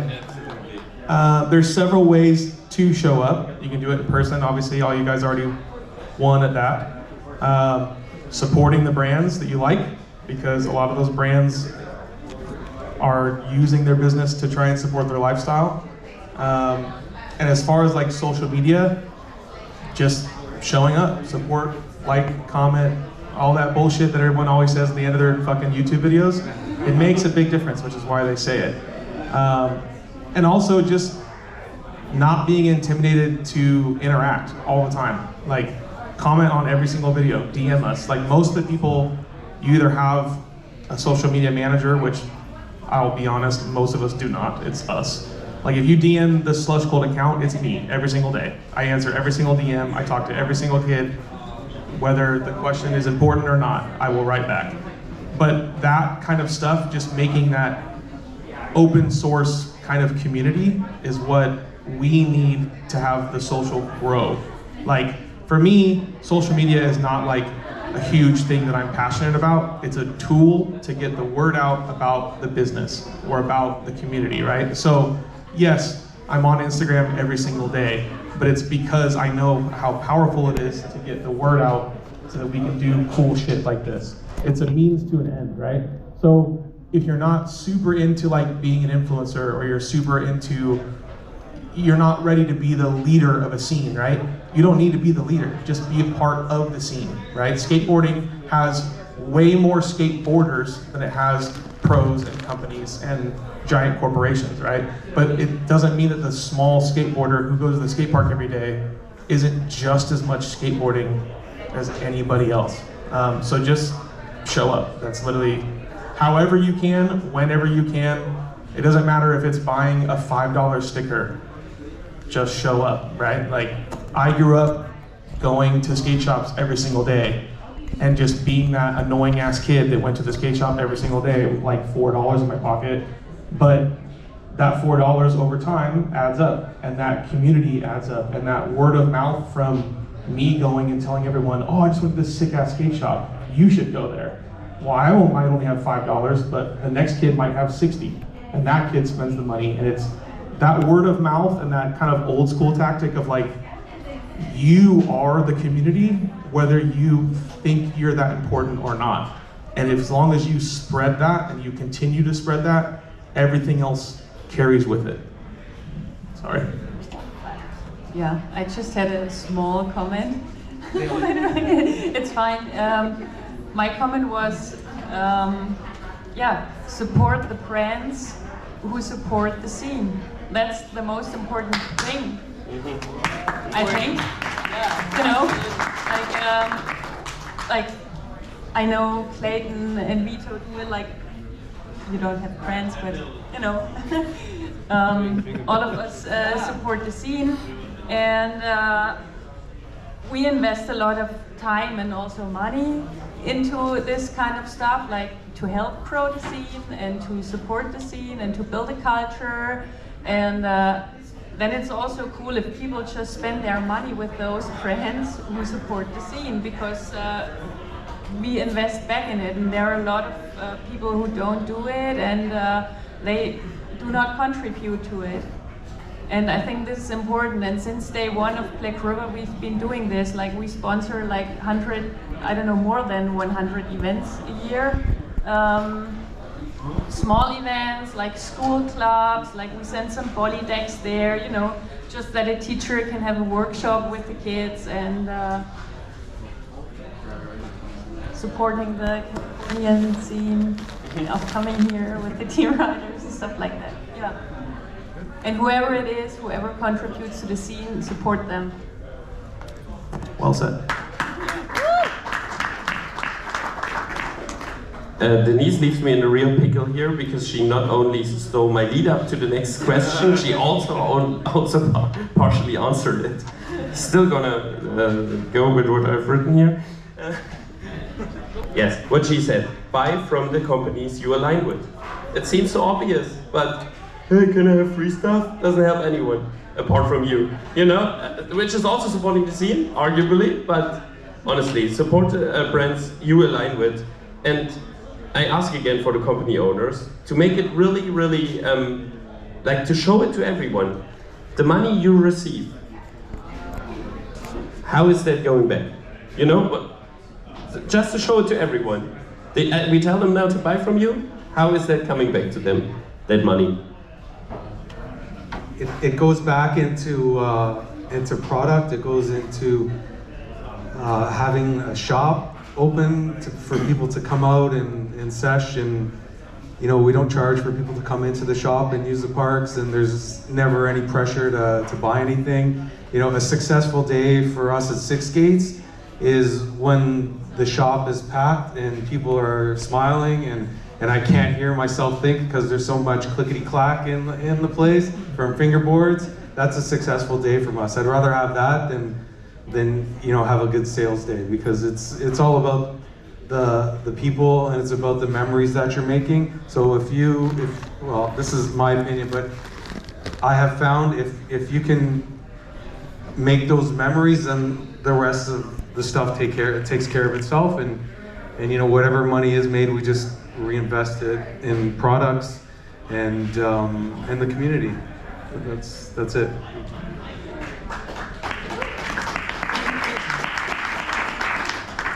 Yeah, to build on what you just said, most of the money that comes in goes right back to buying products from the brands that you guys love.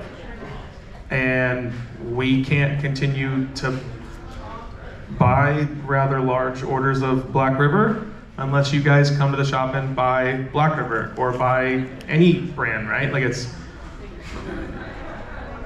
I'm not living large, let's put it that way. The majority of the money goes right back into the company. It has for the entire 10 years that I've been doing this. But to kind of piggyback off what Vito says, like, it's not about the money, it's about doing something that you love every single day, and it's about creating a space for people to also do that thing that they love every single day. And that's really what matters. Is, like I said earlier, I grew up living, breathing in a skate shop, and I was probably the most annoying kid that came into the shop every day, but my job now gives back to those exact same kids who come to the shop every single day and are super annoying, and we love it, right? Like, it's kind of, that's our job to give back to the community, just like it's Black River's, just like it's Chris's, it's everyone up here, right? So it's never been about the money. If it was, half of the panel probably wouldn't be here right now, because it's way more labor of love than it is anything else.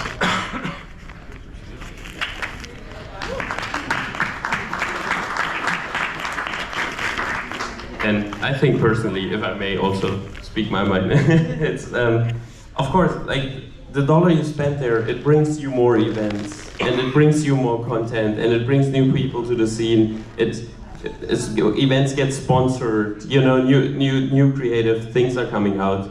And if it gets as big as Black River, you may even, let me start again. So Clayton just said perfectly, he's not living large. And it's, I think, fair to say that Black River is a little bigger than Slush Cult, just company-wise, you know, not in any other way. But look at Denise, she's also not living large. So where's that extra money going to? It made a little boy's dream come true because I work in fingerboarding. Do you know? And that is also how it gives back to the scene, because it creates jobs, and it creates jobs for hopeless nerds like me.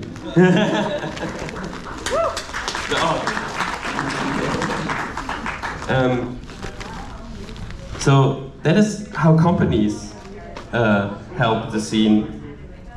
But you can do too, by a very unconventional way of supporting the scene, which is help a fellow fingerboarder out. If you have someone next to you who's not as fortunate as you and has not that much, as you said, who has $1 in their pocket and cannot buy something, you can give them your old setup or something like this. And is there anyone on stage who has a cool story in that line that they can share? I mean, you already shared it in the last panel, which was a super great story. You were waving? Yeah, I give it to you. Yeah, that's a good point. Every time I set up a new fingerboard, I give away my old fingerboard. Just support the scene and give something back. Yeah, that's it. I don't sell anything, just give it away and support kids. Yeah. Are you setting up tomorrow a setup? Someone gets lucky and got yours? That's a nice one. Okay. Yeah, Go ahead. Okay. Yeldo and Berta are also contributing to the scene tomorrow. I'm really happy that they came out here to California to play a game of skate with you at the Slush Pile Shop session, and you can win a pair of Pick Rubber trucks.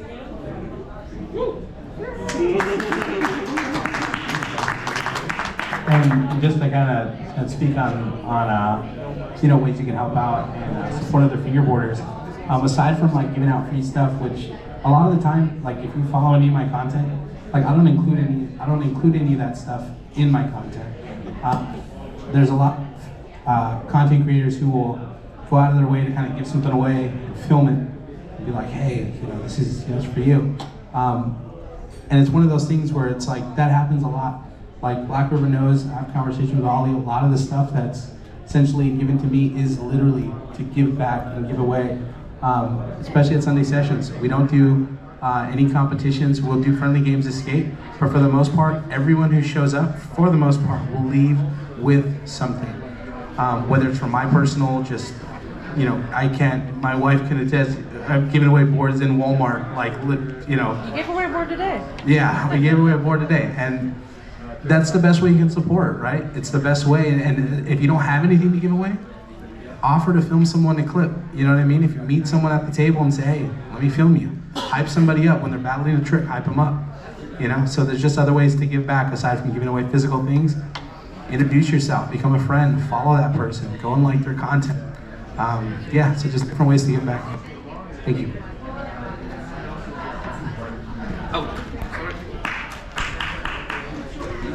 Okay, this is a little less sentimental, me giving my board away. It was more of a business decision, but we developed the Grom series for that same reason, because our shop's in downtown Santa Ana. Downtown Santa Ana is a poor community. We have a lot of kids that come to the shop every single day that just are less fortunate than some of the people in this room. And there was a certain group of kids who still come to the shop almost every single day that influenced me to want to give back to the community as a whole, because there were a couple kids that were like, man, I really wish I could have a slush gold board, but I can't fucking afford these sorry decks. And I'm never gonna be able to afford a sorry board, or I'm never gonna be able to afford one of these more expensive boards. But we had options there like Tech Deck, and we had other kind of starter buildups, but I ended up giving a kid one, and he was like, nah, fuck that, I want a slush cult board. And I was like, holy shit, how do I solve that problem? And we developed with a factory kind of a more entry budget level board that's still more competitive and, in my humble opinion, a little bit better than other budget boards out there, that we sell for 28 bucks. And it's kind of like the entry level beyond Tech Deck. And you guys I know have Bali, which is a very similar, yeah, exactly. And it's those type of reasons too, where it's there shouldn't be this huge barrier to enter the scene, because the scene's not about keeping anybody out. It's about getting as much people as we can. And Tech Deck obviously is a very good tool for that as well, but getting them from that to this stage is a bit of a jump. And a lot of those budget things come in real handy. And I think that's a lot where Chris's content comes in too, because I know Chris has that connection of not growing up with a ton and finding creative ways to still have a lot of fun and still have all that cool stuff without necessarily having the money behind it. And all those budget videos, like them or hate them, a lot of those kids make those fucking budget boards and make those budget obstacles because they don't have a choice. And it's really rad to see people promoting that. And yeah, I don't know where I'm going, but that's it.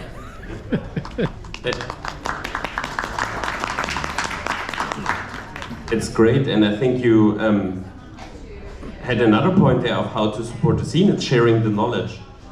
You know, as you said it, like if someone doesn't have much, and maybe you don't have much too, so you're not even in a position to give them a setup. Yellow obviously is, because he's sponsored. No, but right, it's obvious. Like it is easy for him to give that old setup away because he can call me and I get him a new one. But yeah, so sharing the knowledge like you do, Chris, is also a really good point. I also have one sharing story, which I think no one here knows, maybe Denise, but we have this team writer, his name is Fabi Schreiter, or you may know him as Afrobi. He's around very long in the fingerboard scene, and he had this young kid reaching out on social media to him, and that young kid was also like, oh, you sponsored, you have so many setups, and I don't have anything, and we're here in the US, and no one is reselling your stuff here, and can you please send me a setup? And he did. And that kid was, I don't know, 8, 9 years old, and he was super hyped about the gesture that he stayed in fingerboarding. His name is Mike Schneider. If someone knows him. But, yeah. Insane, right? So help a fellow fingerboarder. Okay, so this is helping people who are in the scene. And some of, or all of you are also trying to get people into fingerboarding who are not yet. Yellow, you're doing that with workshops, right? With workshops for young kids. Can you tell us more about that? So, yeah, I was starting fingerboard workshops actually this year.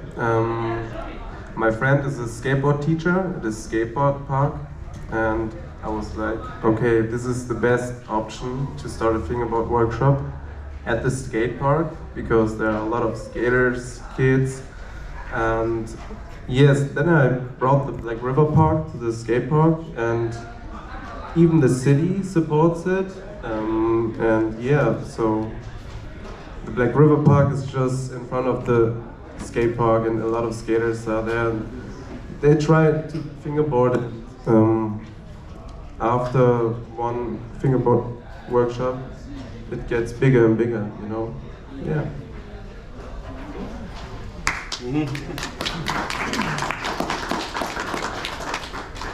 And for all others, how else can you reach people outside the scene?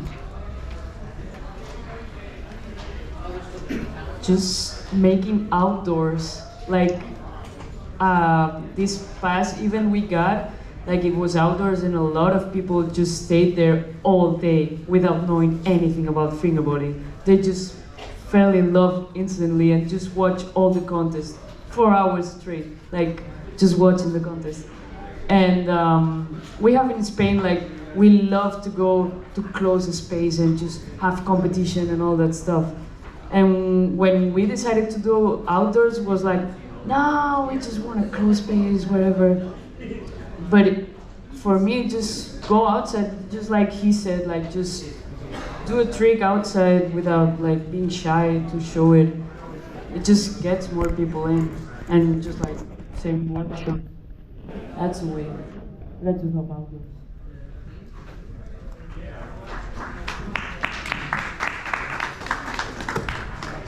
So our shop is situated on a fairly busy street in Toronto, and we put. It's so easy to be positive with fingerboarding because it's such a rad thing that we're all interested in, that we all love. So I think it takes extra effort to like be a jerk. Like you have to actually try to be a jerk or to be negative, and there's just no room for that in the fingerboard community. Or too close to the speaker, sorry. But no, it's the same thing like when you just meet someone on the street, regardless of like if you're talking fingerboarding. But just engaging with people and talking to them on like a person-to-person level. What's your name? Are you having fun? Let me see your board. That's my favorite thing to do. Like when people come and talk to me, I'm like, let me see your board. And immediately, we all speak this language. So show me your truck, show me your wheels, show me your board. What kind of tape you use? Oh, you're going to Slush Hole tomorrow? Cool. So it's just a matter of just kind of like finding that common ground and really connecting with people.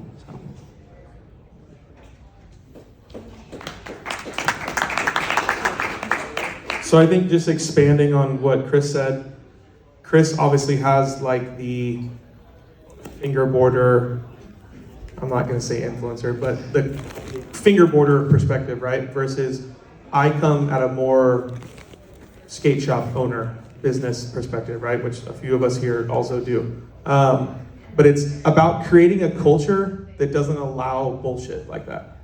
So if Vito as a shop owner and me as a shop owner create a culture as a brand where everyone who knows who shows up knows, okay, these are the rules, no bullshit, be nice, whatever you make those rules are, it's going to basically spread throughout the community that you grow.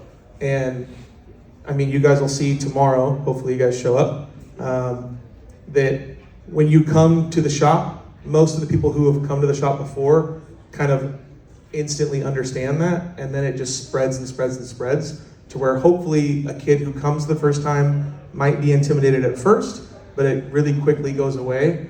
And then if you do happen to find a bad apple, it's about either correcting it or getting it out. And it's up to at least in my level, it's up to, it comes from the top, right? So like if you see negativity, stop it. And if it's just kind of, it's up to us, and then that waterfalls and waterfalls and waterfalls and waterfalls. It's never perfect, but as long as you continue to feed that core, kind of like whatever your core values are as a shop, that's just going to continue to expand.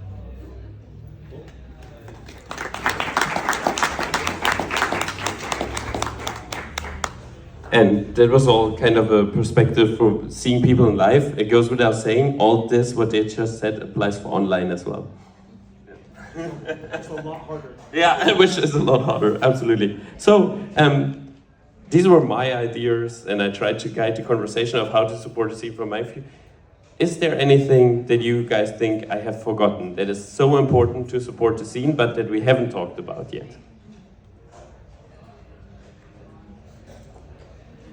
I think you covered everything, Ollie. Yeah? I have a question.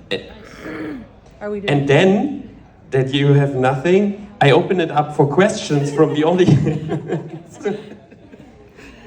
So I wanted to speak to the ladies and ask about what is it like growing the community for women in the community, or being the minority in the community and growing that part of the community.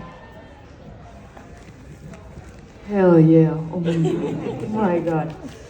Okay, so first of all, just don't talk to the girls like, yo, do you want me to teach fingerboarding? That way, please don't do it.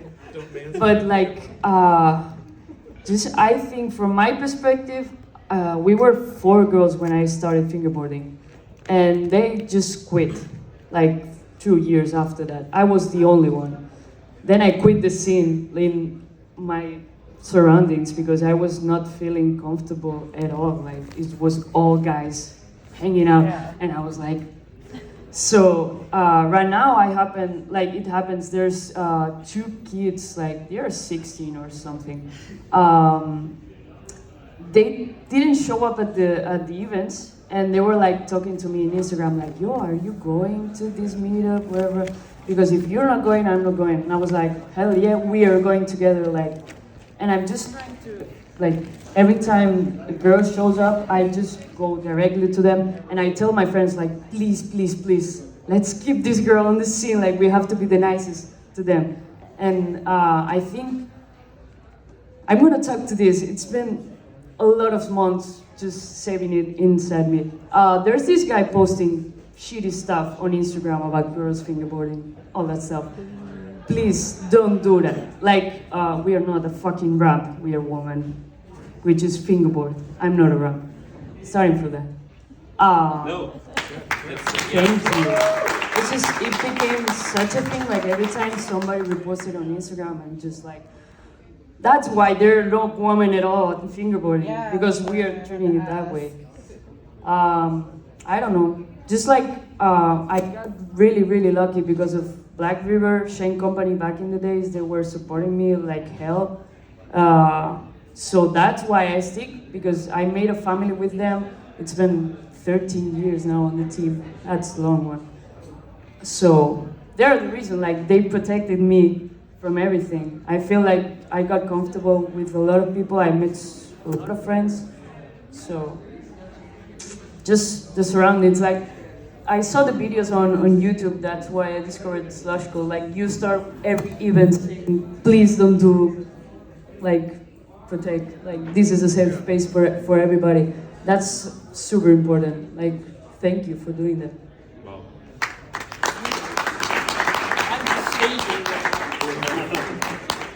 Yeah, I think Berta basically is, you know, she said everything. I was an annoying kid at the Black River stand, right? No, you've never been an annoying kid? Yeah, 2010, I was super annoyed.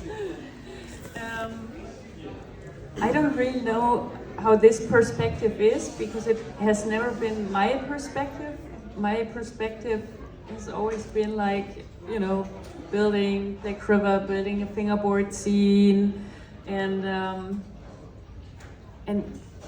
I've never really been in that position, but I've always tried to, like, when girls showed up, I tried to contact, you know, get in touch with them, and, you know, make them feel comfortable, and, you know, whatever, just be a good human being, I guess. But yeah, for myself, I've never had, just because I'm maybe in a different position, because I've always been like that company owner, and, you know, we've been two people, male human being and a female human being. So it was pretty equal, and like that. And I encourage every girl to fingerboard and to skate and to do whatever they want to do. I think Berta said something really important, and this is also what I was trying to get on with my question earlier, where I said, how do you make these people feel welcome that come the first time out there? And I think for women, it is even more important, because unfortunately we have a society worldwide, not just in fingerboarding, that is not equal to anyone. It should be, but it isn't. And I think everyone who is like me, a male, should ask themselves, what am I doing and how do I make them feel comfortable? Because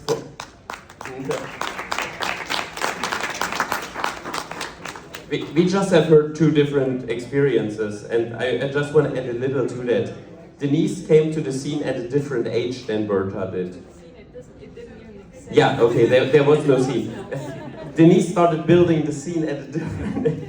No, but Berta said it perfectly. She was not just a female, she was 10. So growing up and being a female, this is the thing, like, be nice, be super comfortable, and especially with women, safe space, that's the word. It needs to be safe for them, you know? It doesn't matter if you're a stupid male like me. I understand it's easy to get carried away. Oh, she fingerboards and she's hot, yeah? But, no, but... That's because she's a woman. Yeah, but, you know, it is easy to get... Don't do that, don't be that guy, like Chris would say, yeah? Absolutely. Oh yeah, question. I don't personally do any groups or anything, but I was gonna say I think one thing that's really good and helpful with the community is like I skated for a really long time, and I feel like after not skating because of injuries, like fingerboarding is kind of like that rebound and like rehabilitation, and like in a way it's like the phoenix, right? Like you like fall and rise from the ashes, so you kind of have that rebirth. So it's like that helps provide that kind of community and safe place, but I think also something that's really simple that is covered within the business aspect, the fingerboarding aspect and the website aspect is more or less it all comes down to communication, right? So it's like acceptance of everyone and figuring out why are we all here? We all fingerboard, right? So. Thank you. I just want to touch base on the being nice and being a female. We got into fingerboarding not because we knew anything about fingerboarding. I showed up with my son at Grinders, and it happened to be a sorry event. You know anything about fingerboarding, but everyone was so, I'm getting emotional. It's literally changed our lives. I started taking myself when he was 4. My husband might knew nothing really about fingerboarding. I was the annoying mom who could not fingerboard that had to use a stool and a chair for her son because he wasn't tall enough to reach the parts. And everybody was so kind. Nobody treated us like the annoying mom and annoying son who was cutting off everybody's lines, who had a tech deck that he borrowed from somebody there. He would drop his board, it would roll across, somebody would go pick it up for us. And that was in 2006. And now fingerboarding has become our full-time job. My husband's a full-time creator. It puts a roof over our family's head, and we got into that because of the business everyone connected. So it's not that we got into fingerboarding, we got into fingerboarding for the people. So just thank you to everyone for the support, and please grow the scene because it can change other people's lives as well.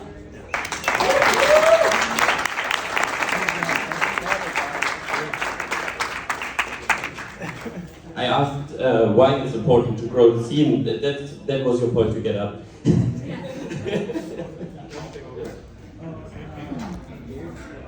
One thing about Mike, who owns an awesome company out there, is that, fun fact, the very first shop session ever at the Mini Mart was me and him. Because he came to the shop and said, hey, I have cool parts. Could I bring a part here tomorrow? And I went, it's still kind of like COVID-y times. I don't really want to announce it, but you want to bring the park? Sure, I'll hang out. I'm here anyways. And that was the very first shop session, was me and Mike hanging out by ourselves. Shout out to Mike. Wow.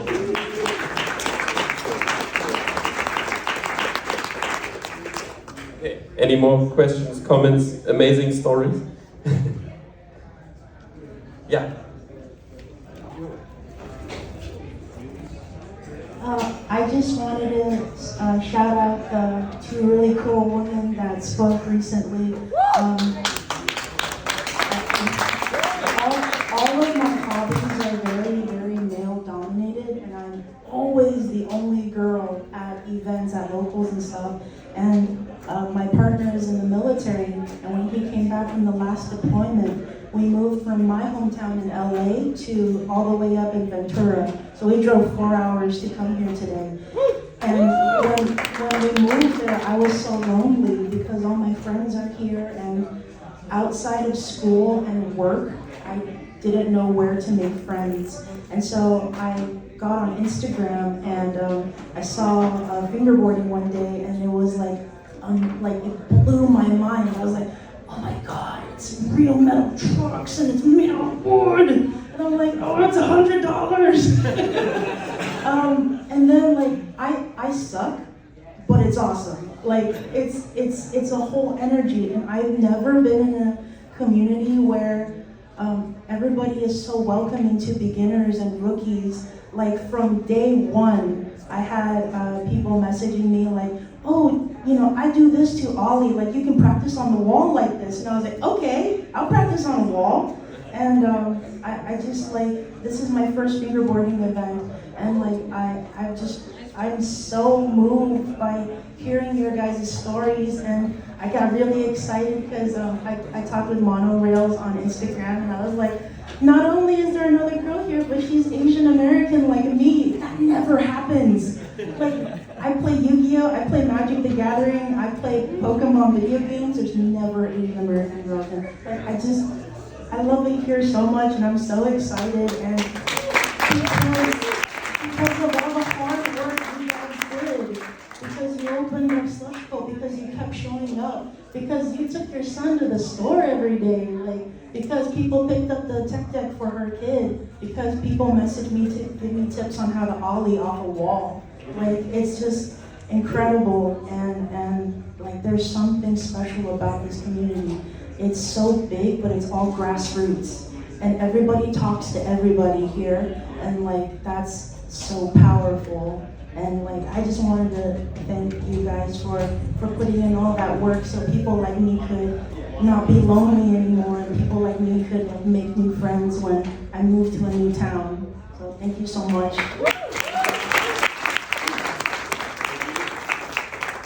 And thank you for sharing it. That's amazing.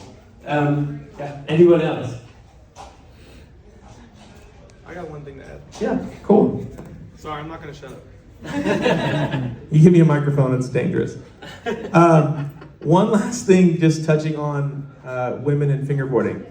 Not only are there a lot of badass fingerboarders who are women, there are a lot of badass fingerboarders who are women that own fucking dope companies. Yeah. One, right next to me, Mallory, Monorails, Ducky. There's you can go on and on and on, right? TP decks, Taupe decks. There's, fuck, I don't know. There's just because you don't necessarily see women in the scene, or if you go to an event and you're the only girl there, it does not mean you're the actually only girl there. You just have to find ways to connect with other girls. Yeah, fucking Kappa, FBS, like the biggest, yeah. Ever. We are the biggest distributor. Your facts, right? Hell yeah. Let's go. Sweet. Yeah. Do you have any more questions? Okay, then before Clayton raises his hand again. That's it. There was the 3 panels, and we want to thank you all for attending these panels. Thank you for being here, sharing your stories, asking your questions, and thank you for being here for the first ever Fingerboard Con. Honestly, like, give a big round of applause for yourself.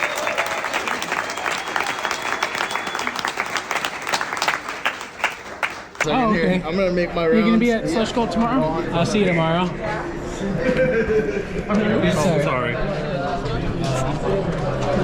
So, Christian. Yo, my man. I wasn't complaining. Fingerboard Con #1. Thoughts? Definitely something new. It's not like the usual fingerboard events where there's just a bunch of parks and then raffles and then go ahead. There's panels, which I sadly didn't see. I hope you guys did, because I'm working, so yeah, You'll I see. was working, but I'm definitely gonna check the panel out though. So there's panels, guests, and people out of the country, out of California, and I think there's a possibility that this is gonna be a bigger thing within a few years. So I'm happy to be a part of the first one, and maybe you're gonna be the next creator to be on a panel, you know, on TCG. Oh, that'd be cool. Yeah. But it's fun, it's fun, it's fun. Weird times too, it's like 4 to 10. Usually it's like 12 to 6. So this is probably the latest I've ever been in a fingerboard event. Definitely. And also, I mean, the booth setting up is fun. I feel like in the future we'll have more freedom to make our booths more louder, where, you know, you get somewhat of like an immersive experience where, oh my gosh, it's like I'm not in a fingerboard event, I'm in whatever setting you're set. So I'm excited about that. Well, what do you think? I like it. I recorded almost no fingerboarding. Same. Like, I don't know, just the vibe. It's 100% different from booze, 100% different from like a USA FBL event. It's just, I don't know, like a gathering. It's like, you know, coming here, and yeah, the panels threw me off. I was like, panels? It's a sure, all right. It's cool because it was cool. because not a lot of people speak on fingerboard events. It's just raffles, best trick, and all of that, Yeah. which is rad too. But then here it's like more conversations, more dialogue are Like in an place. actual con. Yeah, it's is like an a actual con. Yeah. Fingerboard con. Weird, right? Con. Yeah. Next thing, yeah, I think it's gonna be a bigger event in the future for sure. I'm looking forward to it. Yeah. Oh, I'm excited. And also, I mean, the only thing though, there's no food here, so you have to like get your food or make someone get you food. But I'm pretty sure in the future they'll figure something out, like maybe food truck, maybe something to replenish if you're hungry or thirsty. After you mentioned that, I am very thirsty now. Oh yeah, I haven't drank anything since I got here. Stefan from Devised Decks. Fingerboard Con #1. Success. It was really cool. Like the setup, like indoor to outdoor parks with vendors like in the middle. It gave it a nice flow where it didn't get too crowded. The panels helped to kind of like mellow things out and kind of give it like a whole different vibe. But yeah, it was really different and really, really awesome. I really hope they do it again. Did you catch any clips today or not really? I got a couple clips while I was over here, but mostly going to be fingerboarding tomorrow at the next event. Just wanted to hold on the booth. I don't usually do bending stuff too often, but it was really fun, yeah. Same, I didn't record anything. Yeah. I was busy No just clips? going around, Damn. yeah. Oh, wow. I think I got a kickflip front board. Okay. That's about it. Yeah. Tomorrow's all about getting clips. Yeah, tomorrow's clip day mission. Alright, take it easy. Oh yeah, once again, nice meeting you. Yeah, likewise. Super cool.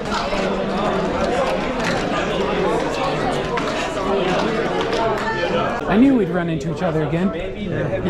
So, Fingerboard Con #1. What do you think? Dude, it was incredible. It was a lot of people that were, yeah, like the same thing, and it was a meeting of minds, and yeah, I think it was a very unique event. So, super cool. Right. And Vito. Yeah. Fingerboard Con #1.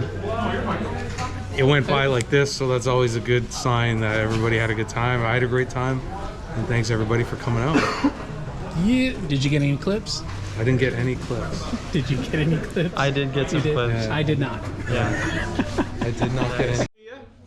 See ya. Take it easy. See you tomorrow. See ya. See ya. Yeah, it was cool. Hey, how's it going? So I am back in San Antonio. If you don't know, for some reason, Fingerboard Con was this past weekend, along with a whole bunch of other events. This is going to be what I got at Fingerboard Con. I'm going to start with the obstacles first because they do take up the most space. I got a lot of super cool stuff to go through. And I mean a lot. Let's check it out. So, first off, there is this, I don't know what it's called. I'm going to call it a flock block. It's just a couple pieces of granite. If you don't know, Total Border does this thing every Thursday called Thrift Thursdays, where he'll go to different thrift stores, see what he can find, and then make obstacles out of them. So this is one from Thrift Thursdays, which is super cool, and this thing is heavy. I know in my last video, and then I did post a story that I was going to be doing some trades, and I did just that. I did a trade, and super excited. I did get this BMO wedge from snacks.fb. And it is a 3D printed wedge, which I think it looks really, really cool. Has BMO on it. Something interesting on the inside, there are these little bars right here, and she left those in there. So that way, if I wanted to fill this up with cement, it does have something to adhere to, which I think is a really cool idea. And it is really, really cool. And then she also did give me this right here. Let's put some decks up. Does hold 3 completes. I think it's really cool. They do have like funny little sayings. This one, it says, "I know the guac is extra." I think it's hilarious. So one of my favorite fingerboard obstacles to use is rails. So I did pick a few of them up. This is going to be the, I think it's called like the Round Rail XL or something like that from Black River. These are powder coated, so they have a really unique grind feel, or a very different grind feel compared to like their other stuff. So it is really, really cool. And it does still have that ding sound. So that satisfying ding when you hit the rail, or that, I don't know, menacing ding when you miss the trick. It's there. It's got it. I also got the kinked rail, which is something that I really wanted when I saw them drop. And then something that I've wanted for a very long time, they did re-release this rainbow rail. It does come in a round and square version. At the FB Con, I think there was only the round one, which is fine for me because I do prefer round rails over the square rails. And then I did get a souvenir obstacle. I was really surprised that it was still on the table when I came up to it. Then again, I guess I shouldn't be surprised because I was one of the first people there. But this is going to be from White Mike, and it is an FB Con ledge. It's all concrete. I did a few grinds on the round part right here, and then it has bricks on the side, bricks on the back. It does have a signature right there. Something extra cool. The lights actually work. So that is something that is really, really cool.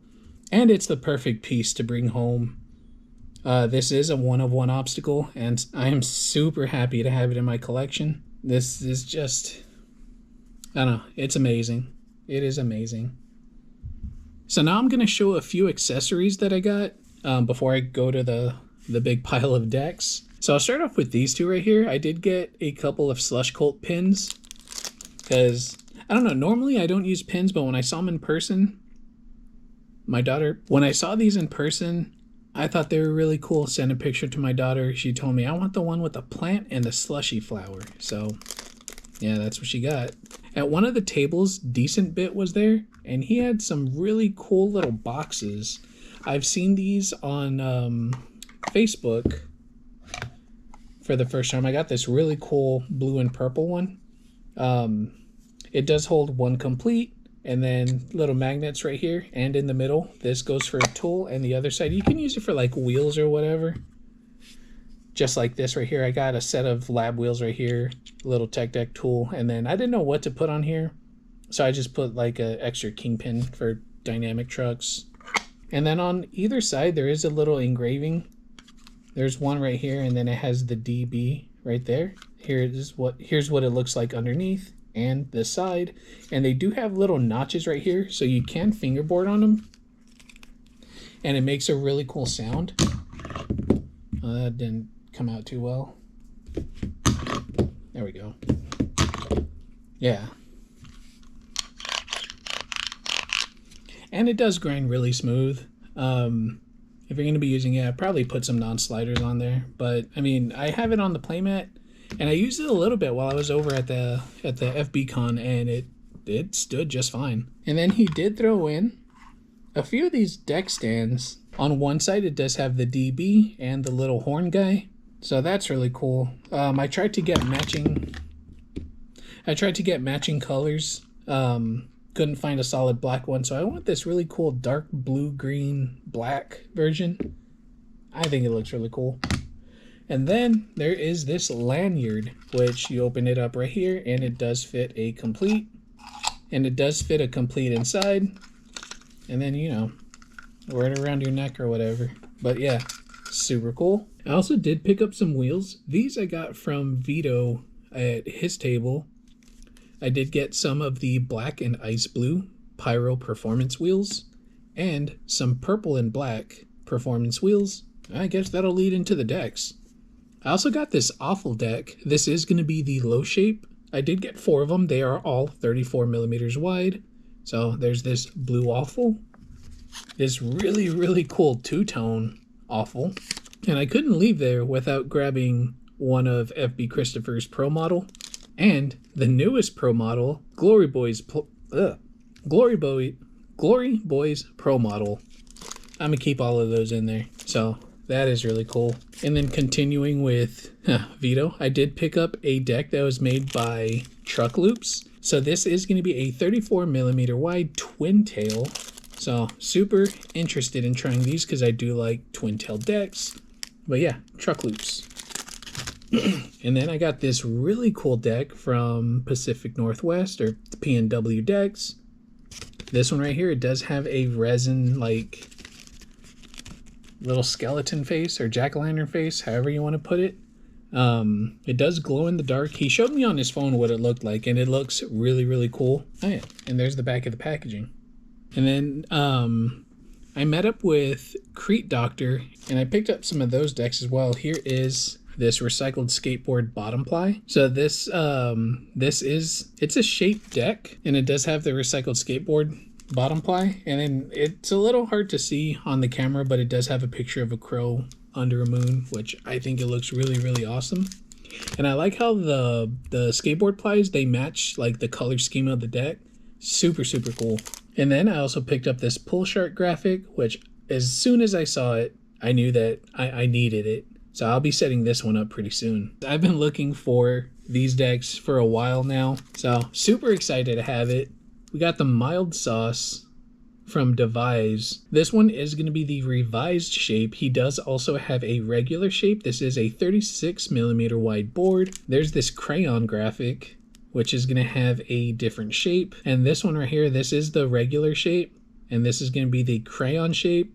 I guess, I don't know, I'm just making that up. I should have asked while he was there, but I forgot. But it's this really nice dark blue color. And then this deck that I want to set up, this is going to be a regular shape as well. It is 34mm wide. And just from feeling it, I already know that I'm going to like this board. It has a super wide nose, high kicks, and a pretty deep concave. So super excited to try this board out. I also met Poly decks, which was really exciting. A few of my friends, they really like using those decks. So I got 3 of them, and I've been wanting to get my own, so I did pick up 3 of them, 3 different shapes. I got this really cool spider graphic. It is a P2 mold. There's P2, 3, and 4. There's the top ply. It has this really nice pink top ply. And then here is a P4 mold, which is very, very reflective. This is a 1 of 1, so might take me a little bit to set this one up, but I am going to set this one up. It has this really nice dark blue top ply. And then there's this Hello Kitty graphic that says we are one poly. This one right here is going to be a P3 mold. And the reason I set up the P3 mold first is because this one I have not tried out. I have tried the P4 and I have tried the P2. But so far, I am really liking the P3. Super solid. So now, I guess we're moving on to the loose decks. Poly were the loose decks. That's where it started. I picked up a couple of these skull graphics. These are from Six Gates, and I really like the colorway of this one. And then my daughter, she is an artist, so I thought that she would really like this Starry Night, you know, tribute, skulls, cool stuff like that.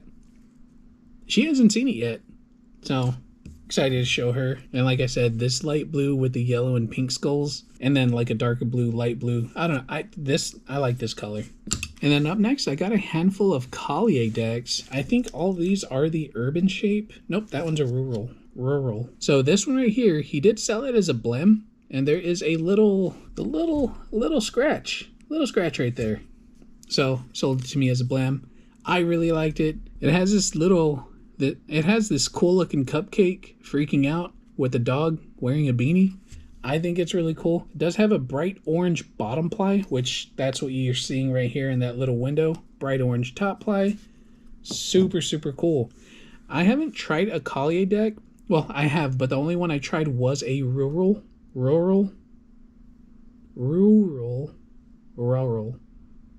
And I wasn't like the biggest fan of it, but you know, that was, I think, like a year ago. Maybe my preference has changed, but I know that I will like the urban. My taste has expanded, so looking forward to retrying the Collier decks. This is another urban shape. Here's another Collier deck. This one, I really liked it because I'm not sure what that is. To me, it looks like a rat, and I was telling my girlfriend that I'm just gonna live the street rat life because it was so hard for me to find an Airbnb like so on such short notice.